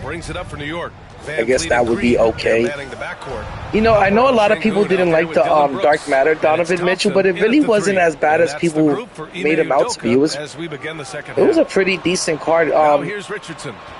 I kind of traded him in for a badge, and afterwards I wish I didn't. I wish I would have kept him. He was one of the lock-in cards I had, and I wish I would have just left him in the collection and just locked him in. He wasn't too bad of a card, and I kind of miss having it in the collection. Here's Van Vliet for three. I want to say he was definitely better than Steph Curry. He's got 4 rebounds in the game. And he was like a smaller J.R. Smith, which is a good thing. And he had a faster release. That Dark Matter Donovan Mitchell had a pretty fast release, a pretty good release. Green for 3. Fast but not too fast. smooth and easy to time. And I don't know why I fucking put him into the exchange. I think one day I was pissed off that I was getting so many duplicates, so I needed another legend, and I put him into the exchange, and I wish I didn't. So even an invincible Donovan Mitchell, I would take it. That's going to collapse the defense and create other opportunities. Ooh, an invincible Porzingis? How nice would that be if the Celtics win it and 2K actually gives us an invincible Porzingis? That would completely counteract invincible Wemby. I remember last year when the Celtics won, there was a challenge that if you completed it, you got the 100 Celtics, and they gave us 100 Jason Tatum. They gave us 100. What's his name? Oh my God, I'm completely blanking out on the teammate. And they also gave us a Derek White, and then I thought they were going to give us a 100 Porzingis, and they didn't give us a 100 Porzingis. They released the 100 Porzingis, they dropped one, but you had to rip packs for it. They didn't give us a free Porzingis last year when the Celtics won the chip, even though they should have. Out to Thompson. This one for three. It's rebounded by Şengün. And Houston has possession. Trailing by 2, and it's hammered home by Green. Oh my God, I'm actually trailing in this game now. Growing as this game has gone on. Let's put the bench in. Yeah, they're in this one. They have some momentum on their side, and they just need to keep up the intensity. But yeah, how nice would an invincible Porzingis be? That would be too nice. Last year, 100 Porzingis was super nice. The 100 Porzingis this year is super nice. He's just expensive. And here's Curry for 3. New York again can't hit. Pass to Van Vliet. But thanks for hanging out, guys. I really appreciate it. Outside. Outside, Green. The offensive rebound. Brooks from outside. And the three-pointer goes. I don't know why I'm not winning this game, but I think it's because I'm like half asleep now, and I'm about to give up on it. Defense allowing him to get comfortable out there. And 1:01 left in the third quarter. They need something good to happen here. Yeah, we do. I can't make a shot right now. All of these players are dead tired. Green in the post. Working on Green. I just want the team to like get into their offense as quickly as possible. Just shoot the ball. So I don't have to be here all night playing the computer and shit. But like, it's like they don't even want to get into their offense and shoot. Thompson outside. Shot to stop the run. Oh, Thompson buries the tray. And let me tell you, playing with an Emerald Klay Thompson, not fun. Is a work of art, an all-time shooter. And they've been moving the ball really well tonight. Good things I'm using Diamond Draymond Green right now for my defense. Because this pink Diamond Steph Curry can't guard shit. Van Vliet outside. Clock at 6. But I'm not sweating it. I should win this game easily. And it's New York with a rebound. Thompson outside. Did he hit it? Yes! Another buzzer beater. Let me tell you, that doesn't get boring or old or like ever. It's always fun to hit a buzzer beater. I still love hitting buzzer beaters to this day, whether it's in a video game or when I'm out at the courts. Like, I just love hitting shots like that, man. Fucking looks beautiful going up. It counts. Trust me. I let it go on time. So the replay was conclusive. Call overturned. Grant, that one's going to count. And BA, you can argue against replay all you want, but at the end of the day, I guess this challenge isn't too bad. I guess it's, you know, kind of fun. Not too boring. 3 quarters of play and a close one here. New York out in front, up by... All right, let's take a look at our... I want to see what you get for completing all 3. I think, and that's another thing I don't like about round 2. In round 1, after you got your 3 wins, they would give you 2,000 MT, and for round 2, you would think for round 2 they would give you more MT for winning the games, for winning the 3 games. But now in round 2, they only give you 1,500 MT for winning those 3 games. That doesn't make any sense. The deeper you go into the playoffs, the more MT we should be making. You know, what's next? Round 3, you're only going to make 1,000 MT for those 3 wins? You should be making way more than that. It should be going up instead of down. 4-3. And again, New York with the triple. Also, another card that I regret. I completely regret turning this card into a badge. But I used to have Dark Matter Brunson, and I got mad that I pulled them. And I was like, I don't even want to see this card in my collection. And you know, you start hearing everyone say, "Oh, that card sucks. That's a bad card. You might as well change them in for a badge." That's what I did with my Brunson. And next thing you know, I turned them in for a legend. And it's another card that I kind of miss, and I regret trading them in. I would rather, to be honest, right now have these cards in my collection than, you know, I don't have them anymore, especially after you pay for them. You know, you might as well, you know, keep them in your collection and hoop with them. You did buy them and you did pay for them. You know, those Hawk boxes, they're not free. They cost a Hondo. So next time I pull anything out of the Hawk box, I can't see myself, you know, turning the player into just a badge. Especially if it's a player that I kind of like. And nowadays, I like mostly every NBA player. I like a lot of them. One of the few players I don't like is Dillon Brooks, though. I think he's a little too dirty. And I grew up with the New York Knicks and the Detroit Pistons, and I think Dillon Brooks is too dirty. Especially when he has a matchup he likes. Here's Brunson outside. Oh my gosh. How clutch has Brunson been through these playoffs? Let me tell you, Brunson has won me over. I never used to think Brunson was a big deal. I certainly didn't think he was a big deal when the Knicks traded for him and acquired him. And I didn't really think he was a big deal in Dallas. I just thought he was a solid point guard and more like Luka's, you know, like sidekick, if anything. But now with the New York Knicks, he's developed and grown and turned into a fucking elite player, into a franchise player. I can't even express how clutch Brunson is. Did you guys see that snapback that he did the other day? He did that snatchback and he went into a step back 3 and he completely broke the ankles of I forgot who was guarding him, but once he did that snatchback, it was over with. It was one of the best looking snapbacks I've ever seen. Like it was a game-winning, you know, step-back 3 that he took, and I think you have to give Brunson his flowers. He's really earned it, and you can't say nothing bad about Brunson. He's clutch. He's got that Mamba mentality. He's got that Kobe DNA in him. He looked like a little mini Kobe out there lately. That's how clutch he's been. And I think the New York Knicks can do some damage. I mean, they did get game 1. Thompson, he's checked in for Whitmore, and Van Vliet is subbed in for Shepard. A chance here to catch up. I think the New York Knicks are like one more good piece away from, like, you know, the Celtics. They have a big 3, you know, and I think if the Knicks could just get a really good, solid big 3, you know, with their core players and their role players, I think the Knicks can go far, not only this year, but hopefully next year too.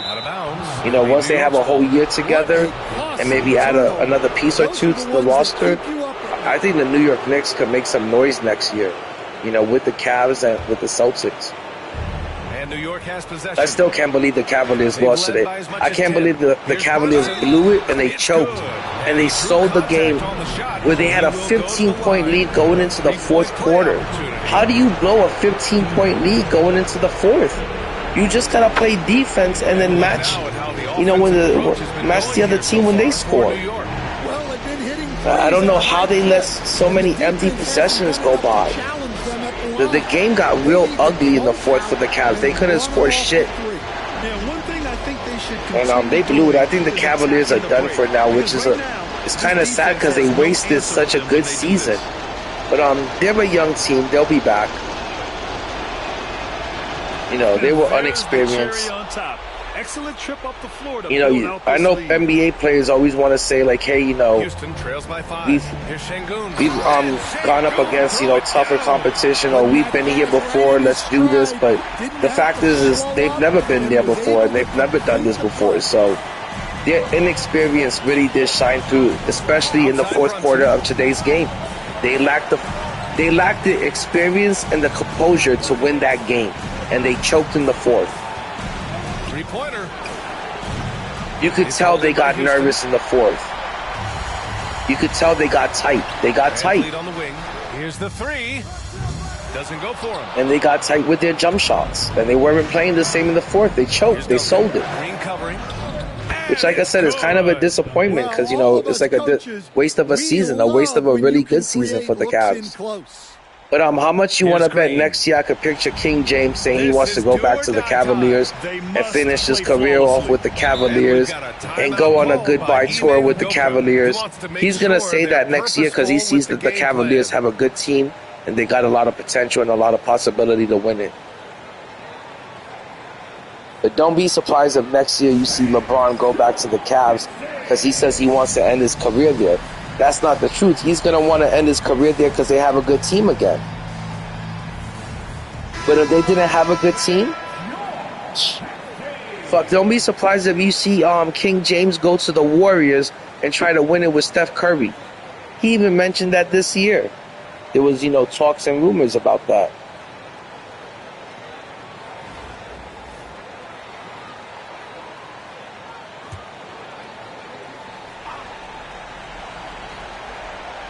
Okay, guys, I got 28 seconds left, and then this game is over with.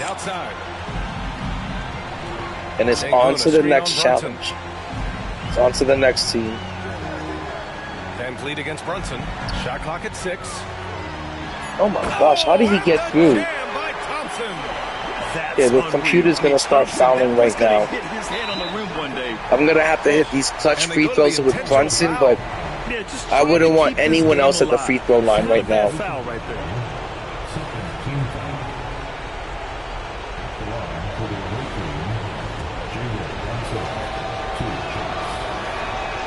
He drops the first one, and that gives him a 4-point cushion.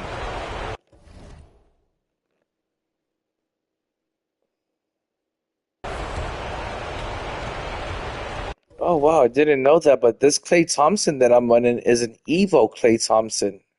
I didn't know that, or I would have fucking been Evoing him up.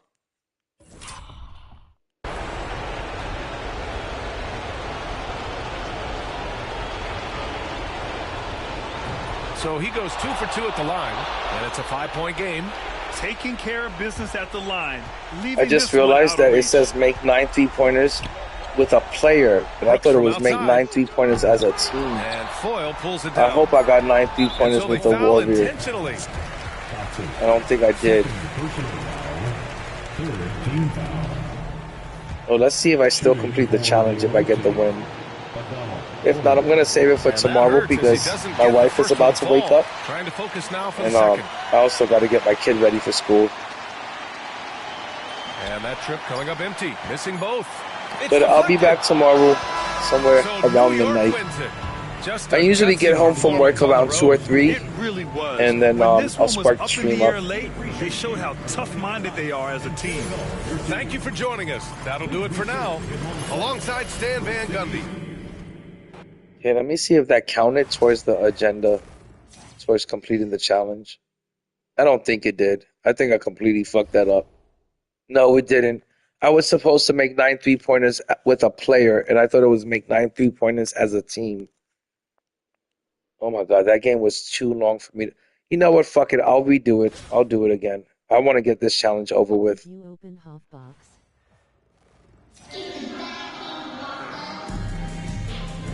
Let's pick round 2. Welcome to 2K Sports. No, Matthew, what was the point of me opening up the Hall of Fame box if I'm banned for 7 days till next Monday? I wouldn't even be able to use that player in a game until next Monday, so there's no reason for me to open up a box or rip any packs. And why open it up now? That player, you know, if I get him 7 days from now, he'll probably be, you know, completely Dylan Brooks is I'm not saying obviously, but he'll be, you know, down in value and shit. So there's no reason for me to rip any packs or rip a box right now when I can't even go online for the next 7 days. I don't even want to think about it. It's kind of bumming me out every time I think about it. It'll be the Rockets off the tip.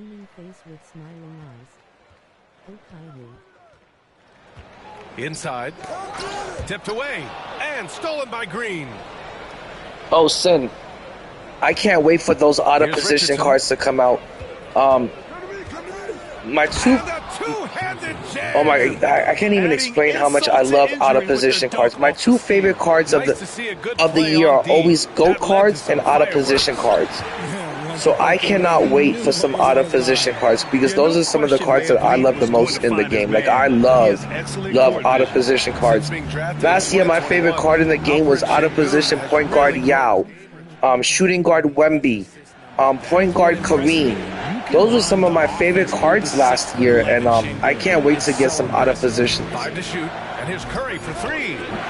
I think those are not only some of the best cards of the year, but some of the most funnest cards of the year where you could really cheese out and take advantage of the out of position cards and get some easy wins in Showdown or get some easy wins against your friends when you match up against them. Those are some of my favorite cards of the year. I absolutely love those cards. And if they drop some really good out of position cards, believe me, I'll spend the whole 10 mil MT getting good out of position cards. If I can get a point guard Yao, a point guard Wemby, takes a three. And again, New York who else is there? If I can get a point guard Draymond Green, if I can get a point guard Giannis, fuck yeah, I'm ready for those cards, and I'll spend on them if they're good cards. Just like last year, I had every out of position card. Literally. And here's New York now. On the attack, Curry. The out of position cards make the glitch. As soon as those out of position cards drop, people are gonna forget about the glitch cards. They're gonna be like, oh, why didn't I wait for this promo? Oh, I know. That would be insane. Ball at the shooting guard.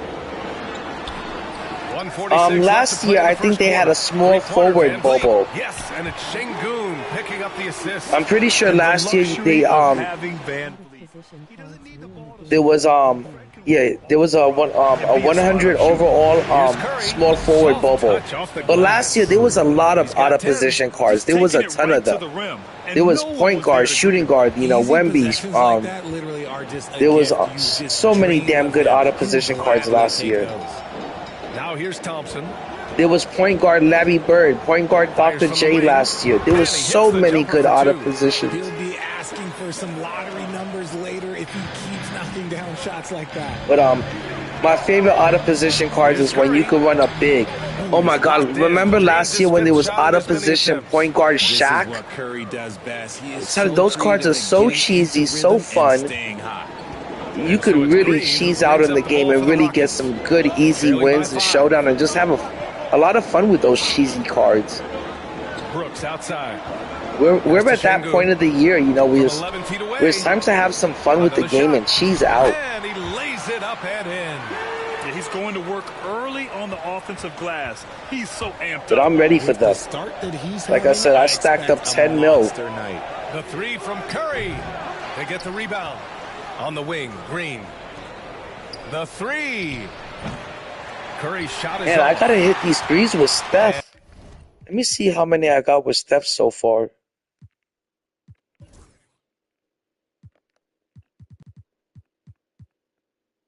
Okay, I've made 2 3-pointers with Steph Curry. I need to make 7 with them, and I need to win this game again. Şengün, no good. Oh, I think there's only 2-minute quarters. Jacks up a three. Gets the three ball to go. Okay, I need 6 more. 15. You want to run your offense through him. A reliable scoring option. Oh, and guys, I want to say thank you to everyone. I just hit 1,800 subs today. We're on our way to 2,000 subs. I just started doing this last year. I think about maybe 11 months ago.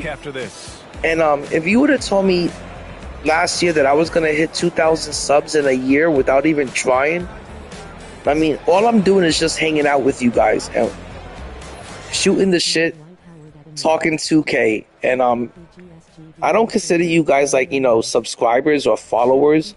I consider you guys my boys, you know, my 2K fam. So I just want to thank everyone that's really helping me, you know, reach 2,000 subs, you know, helping me on this way to 2,000 subs. And I want to say thanks. I really appreciate you guys, and I appreciate the love. And I love you guys back. And I really do appreciate it. And the other thing you notice is how determined they've been to get into the paint and we'll be there pretty soon. 200 more subs, and we'll be at 2,000. I never expected to be to 2,000 subs this quickly, so I really do appreciate it, guys. Like I said, you guys are more like fam to me. Then it's Green, and it's Robinson in at the center position. And you're asking for trouble when you give Curry this positioning. He's so efficient down there. Sonny, sometimes it's so damn boring playing against the computer. Like, you could really just kind of fall asleep playing against the computer and nod out. Like, if you guys were in here, like, chilling with me and keeping me company, I'd be in front of this TV sleeping right now. That's how boring these challenges can get. Down low, here's Shepard, and it's cleared by Stephen Curry. And New York has possession. 6-point lead. That three's off the mark. Oh my gosh, I could tell that this Steph Curry's like getting tired pretty quickly, and his three is a little bit off. But you got to make 9 3-pointers with the Warriors player, and we played through the first he's probably the best one on the team, and he's definitely the best 3-point shooter on the team. And if you got to make 9 3-pointers using a Warriors team, why not do it with Steph Curry? You might as well do it with Steph.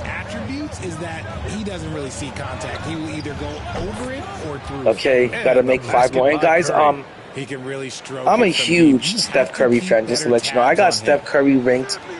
I always say Michael Jordan and Kobe are my 2 GOATs. They're 1A and 1B. But if there was ever gonna be a 1C, it's gotta be Steph Curry, the guy that not only did he revolutionize the game of basketball, the way we all play it, you know, on the courts, in the gym, in high school, in preschool, in junior high school, in college. He's completely revolutionized the game, you know, from the courts so all the way to Japan. And you can't ignore such a big impact on the game like that. And I feel like when it comes to Steph Curry, you gotta rank him like, you know, you could only rank him behind Michael Jordan and Kobe. Like I said, he's got to be like something like 1C. And if people want to say, oh, well, what about LeBron James? I would say, think about this. LeBron James has got 4 rings, just as much as Steph Curry's got. Steph Curry's got a much better NBA Finals record. He's the one and only ever unanimous MVP. The three from Curry. He didn't have to build a super team. He didn't have to leave the team that drafted him. He didn't have to bounce from team to team to form super teams to chase down 3 championships. He didn't get his championships on anyone else's shoulders or anyone else's game-winning shots. LeBron James has 2 championships due to Kyrie Irving and 1 due to Ray Allen. 2 jump shots that were not made by him. And you know, in the so-called King James era, Steph Curry came in there and he won 4 chips, just the way he won 4 chips. And they're 4 real chips. Remember, one of LeBron James's chips is the COVID chip, which is not a real chip. It's a chip with an asterisk next to it.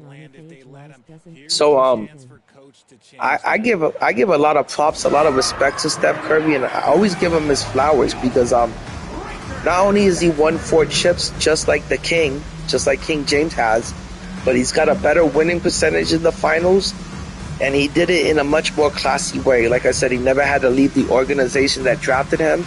He never had to go and beg players to team up with them.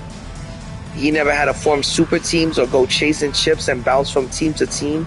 He did it the correct way, and I think Steph Curry and the Warriors are going to make it to the finals again. And all they had to do for Steph Curry to get back to the finals was just add 1 decent role player, and that was Jimmy Butler. Jimmy Butler is not a superstar. He's just a good role player, and I think they're going to make it to the finals. And this year, LeBron James, they gave LeBron James Luka. They got Luka on his team. And Luka's the same guy that made it to the NBA Finals last year pretty much by himself. Yes, I know he had Kyrie Irving. Kyrie Irving is a superstar. But Luka carried the Mavs to the NBA Finals last year pretty much by himself. And they gave that to you, Bron. You had that on your team, and you couldn't get out of the first round with Luka. I think that says a lot about LeBron James, and that tarnishes, it leaves a really bad stain on his legacy. So to me, LeBron James could never be mentioned, over Steph Curry, and I couldn't put him up in the same air, in the same breath as Michael Jordan, Kobe, and Steph. Just because he's accomplished way too much, and to diminish what Steph Curry's done, the fact that he revolutionized the game of basketball, it would be a disservice to the game of hoops. I think Steph Curry has done too much for this game to not give him his flowers over King James. King James could always be the king, but he'll never be the GOAT. Outside Curry. And I think you could make an argument for Steph Curry as a GOAT because he's definitely the greatest shooter of all time. Michael Jordan might have been the greatest dunker of all time, and he was a player that he was definitely the best at playing above the rim. And Kobe was probably one of the greatest, most skilled player of all time. But Steph Curry was definitely by far the greatest shooter of all time. And no one could, you can't replace that. You can't, you can't teach that kind of skill. The three from Curry. He put in a lot of work, a lot of blood, sweat, and tears that a lot of people don't want to put into the craft to become that great of a shooter, and he did. So I always give Steph Curry his flowers, and I hope the Warriors win it this year. I love me some Steph Curry. No, Stoner, I think, I don't know. I think the Warriors can get past the T-Wolves. I know Ant is looking dangerous out there, but they were looking really good against the Lakers, against my Lakers.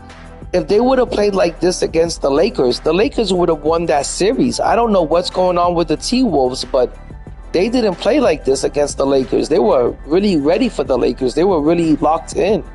And in this series, I don't see that same intensity. And I think the Warriors could, maybe they could sneak past the T-Wolves and make it into the finals. I think they can do it. I think they have a chance.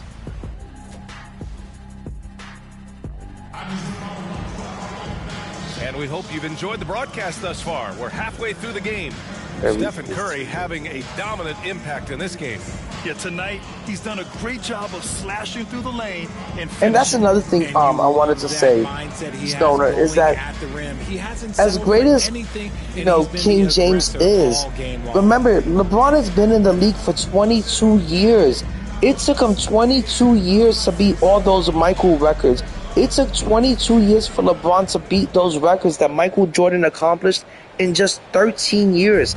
People don't realize that Michael Jordan only played for 13 years, and he only had 9 good, healthy years. So, the fact that it took LeBron 22 years to accomplish what Michael did in 13 is sad because he still hasn't gotten 6 rings like Michael got in 13 years. People don't realize that Kobe Bryant, I think Kobe played 20 years.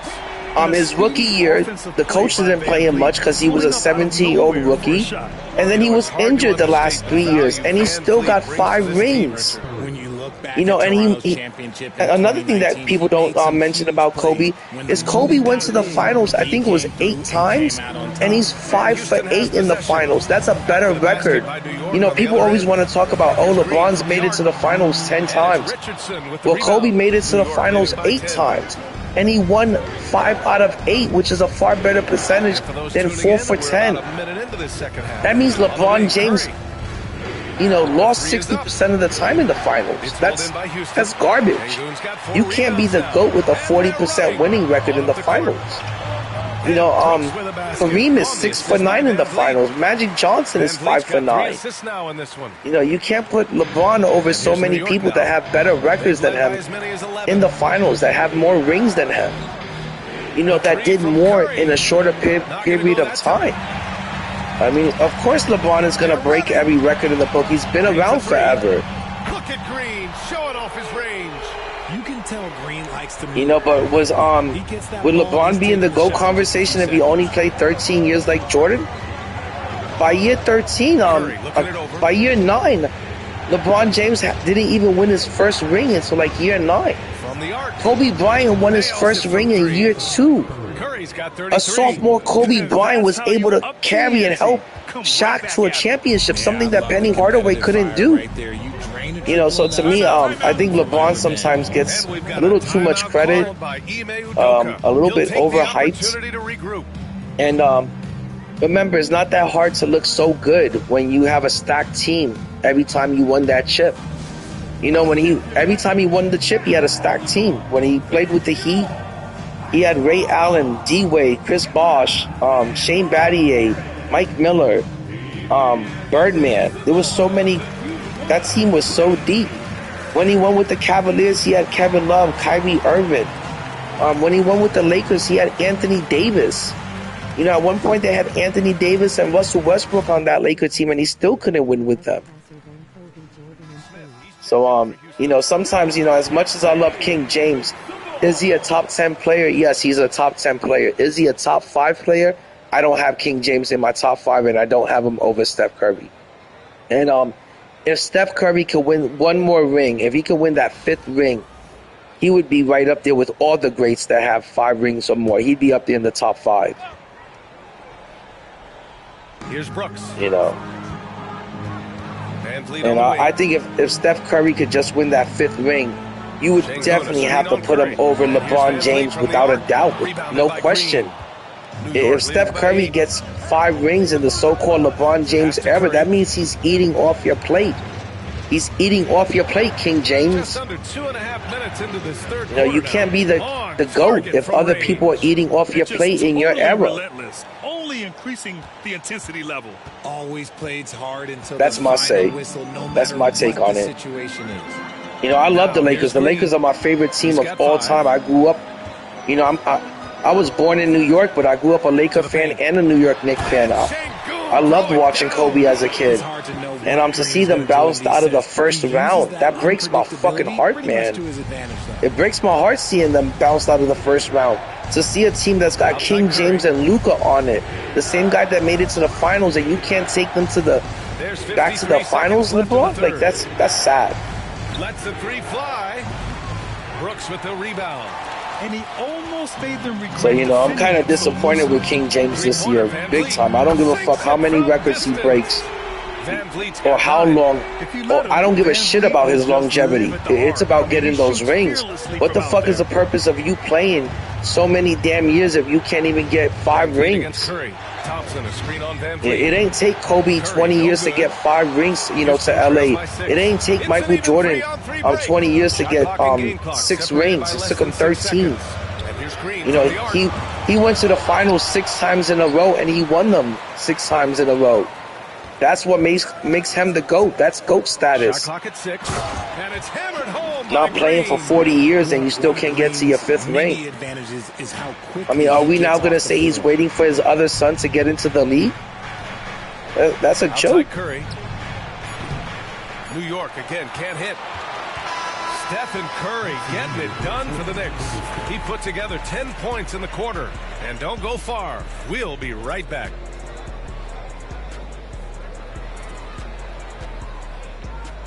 Jay, I'll give you that much, that LeBron is a great passer and a great facilitator. But remember, LeBron is he plays the point forward. And Kobe Bryant and Michael Jordan were shooting guards. So their job was to shoot the ball. Their job was to score buckets, and score the ball and put points on the scoreboard.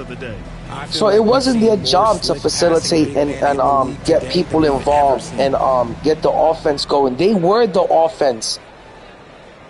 You know, the point guard on that team, their job was to get the ball to Mike and Kobe so they can score.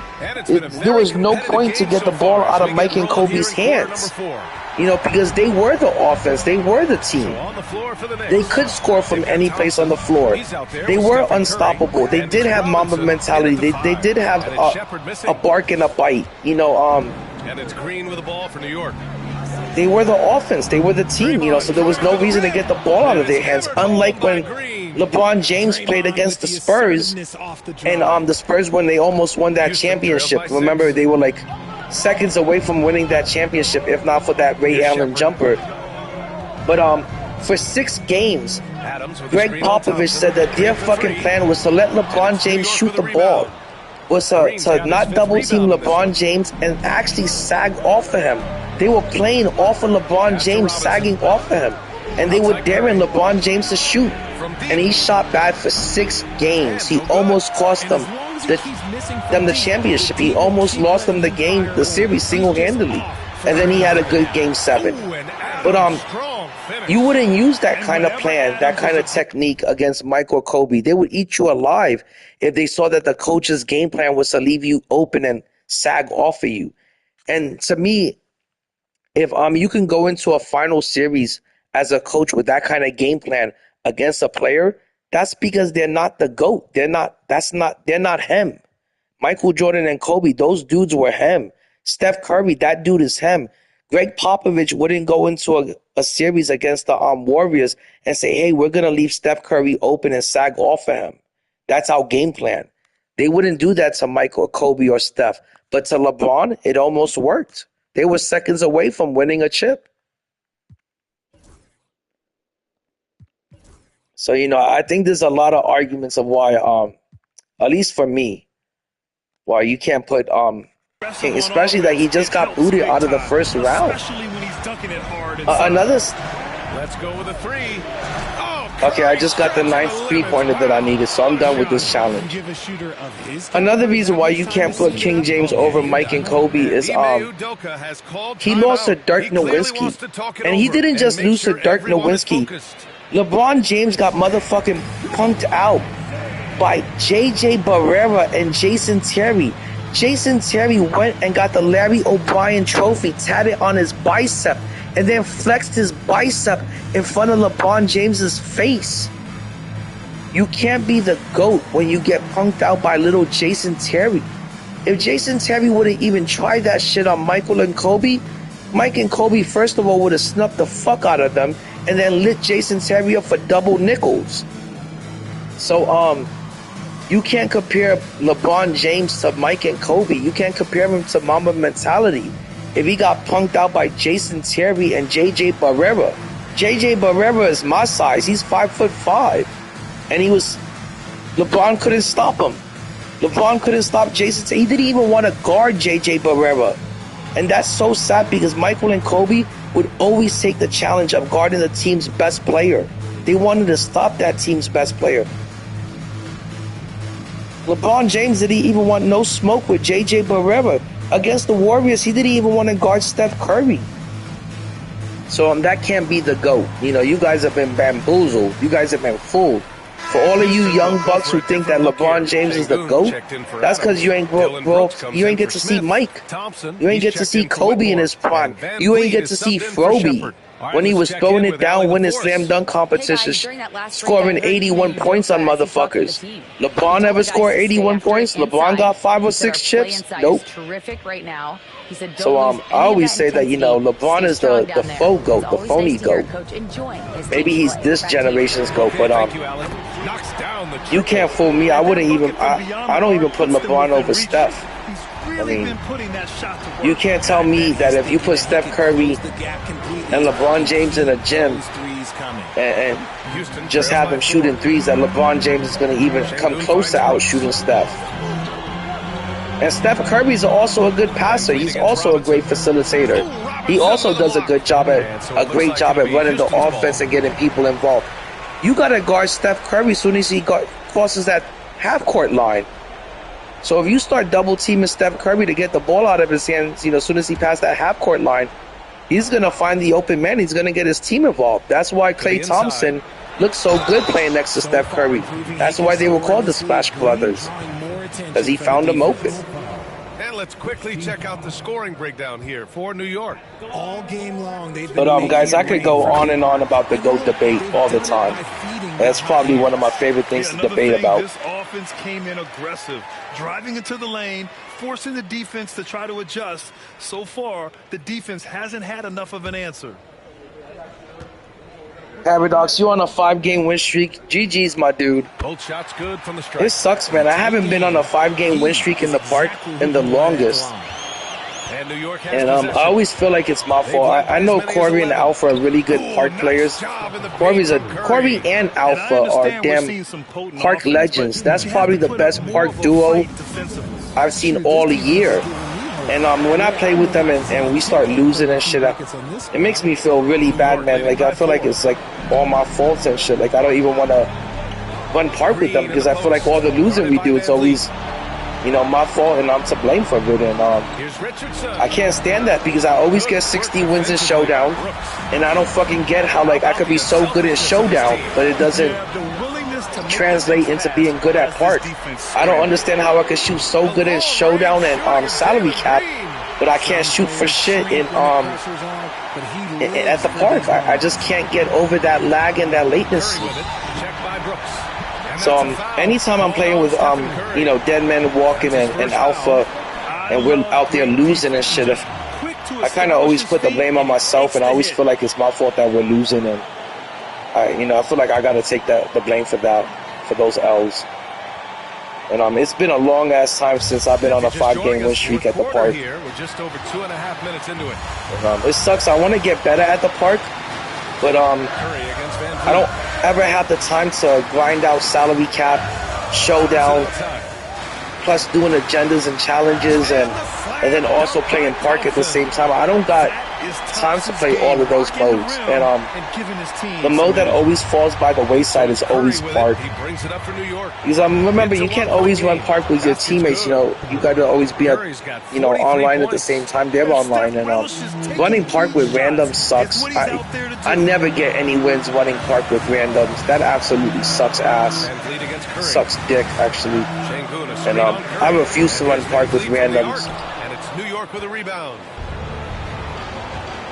And I think we'll see him milk the clock a bit. Yeah, seems like but also I don't play many games of park, so that's probably why I don't get that many streaks. I think this season I only played I only won 15 games at park, but I got my 60 wins in Showdown, and like always.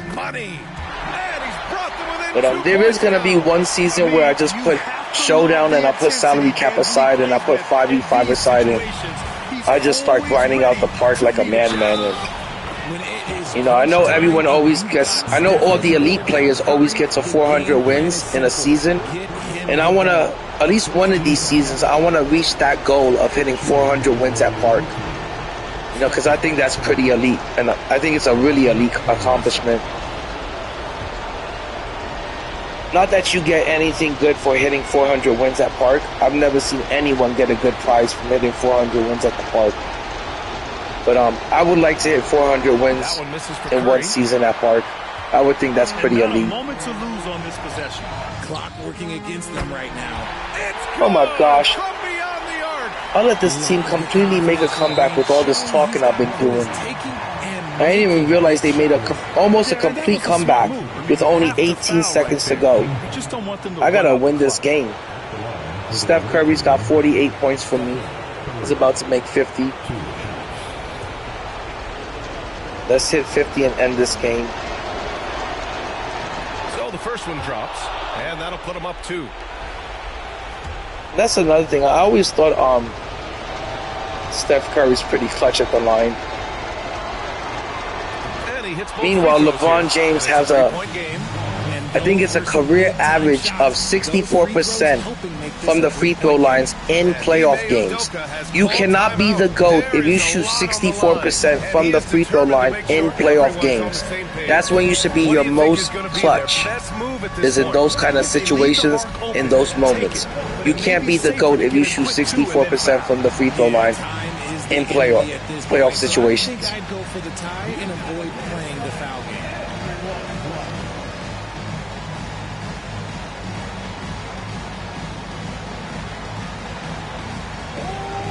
that 18 seconds, and then I'm done with this challenge, and then I'm gonna call it a wraps.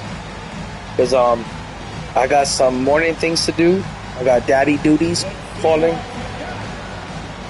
I gotta drop my wife off at work, get my son ready, get him going to school, get him there on time, and then get some sleep for the night.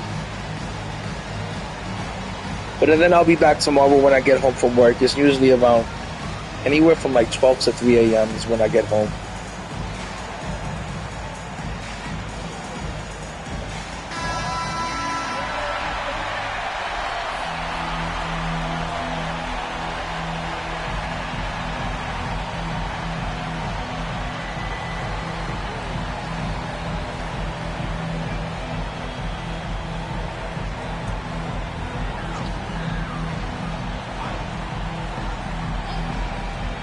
There's 18 seconds left in the fourth quarter of this one. Van Vliet misses. At least he ain't make it. Stop the clock. And guys, before I leave, I just want to say, again, thank you for getting me to 1,800 subs. Like I said, I've only been doing this for like about a year. It's actually less than a year. And I never thought that I was going to be on the road to 2,000 subs within a year. So I just want to say thanks to all of you guys for getting me there so quickly, and I really appreciate that. And love you guys, and I really do appreciate it, fam. Good on the first. And guys, I'm going to be dropping a video today. If you guys can also keep an eye out for the video, hit that notification button, keep an eye out for it, and I'll be dropping that later on today. If you guys want to give it a watch. It's going to be just a clip from this live stream where I opened up that 99 plus Dark Matter Premium pack. Put a bow on this one. Nice way to finish the game up. What? That is ridiculous. Come on, I thought this game was over with. Man, the computer would just keep the game going. Anything to keep you on the game for as long as possible. That's what 2K wants. It's like they just can't let a game end. It's that good old RNG slingshot effect. He gets the first, and that makes it a 3-point I gotta lead. make this one. If not, they're just gonna come back down and hit another 3 and keep this game going into overtime. And so he drops them both. Surprised they didn't make me miss that shot.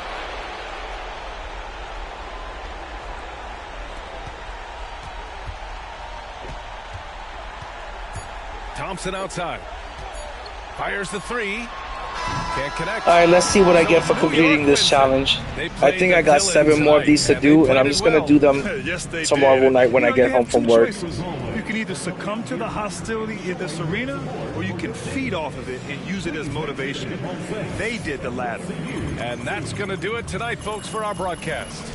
For Richard Jefferson. I think we get a Galaxy Opal player. I don't know which player we get from this, but I think we get a player, hopefully. Let's see what we get.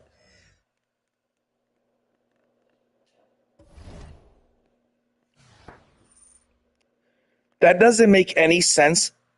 That in round 1, you used to get 2,000 MT for winning these games and completing these mini challenges. And then in round 2, instead of giving us more, it became less. We took a step backwards, and now they're only giving us 1,500 a win.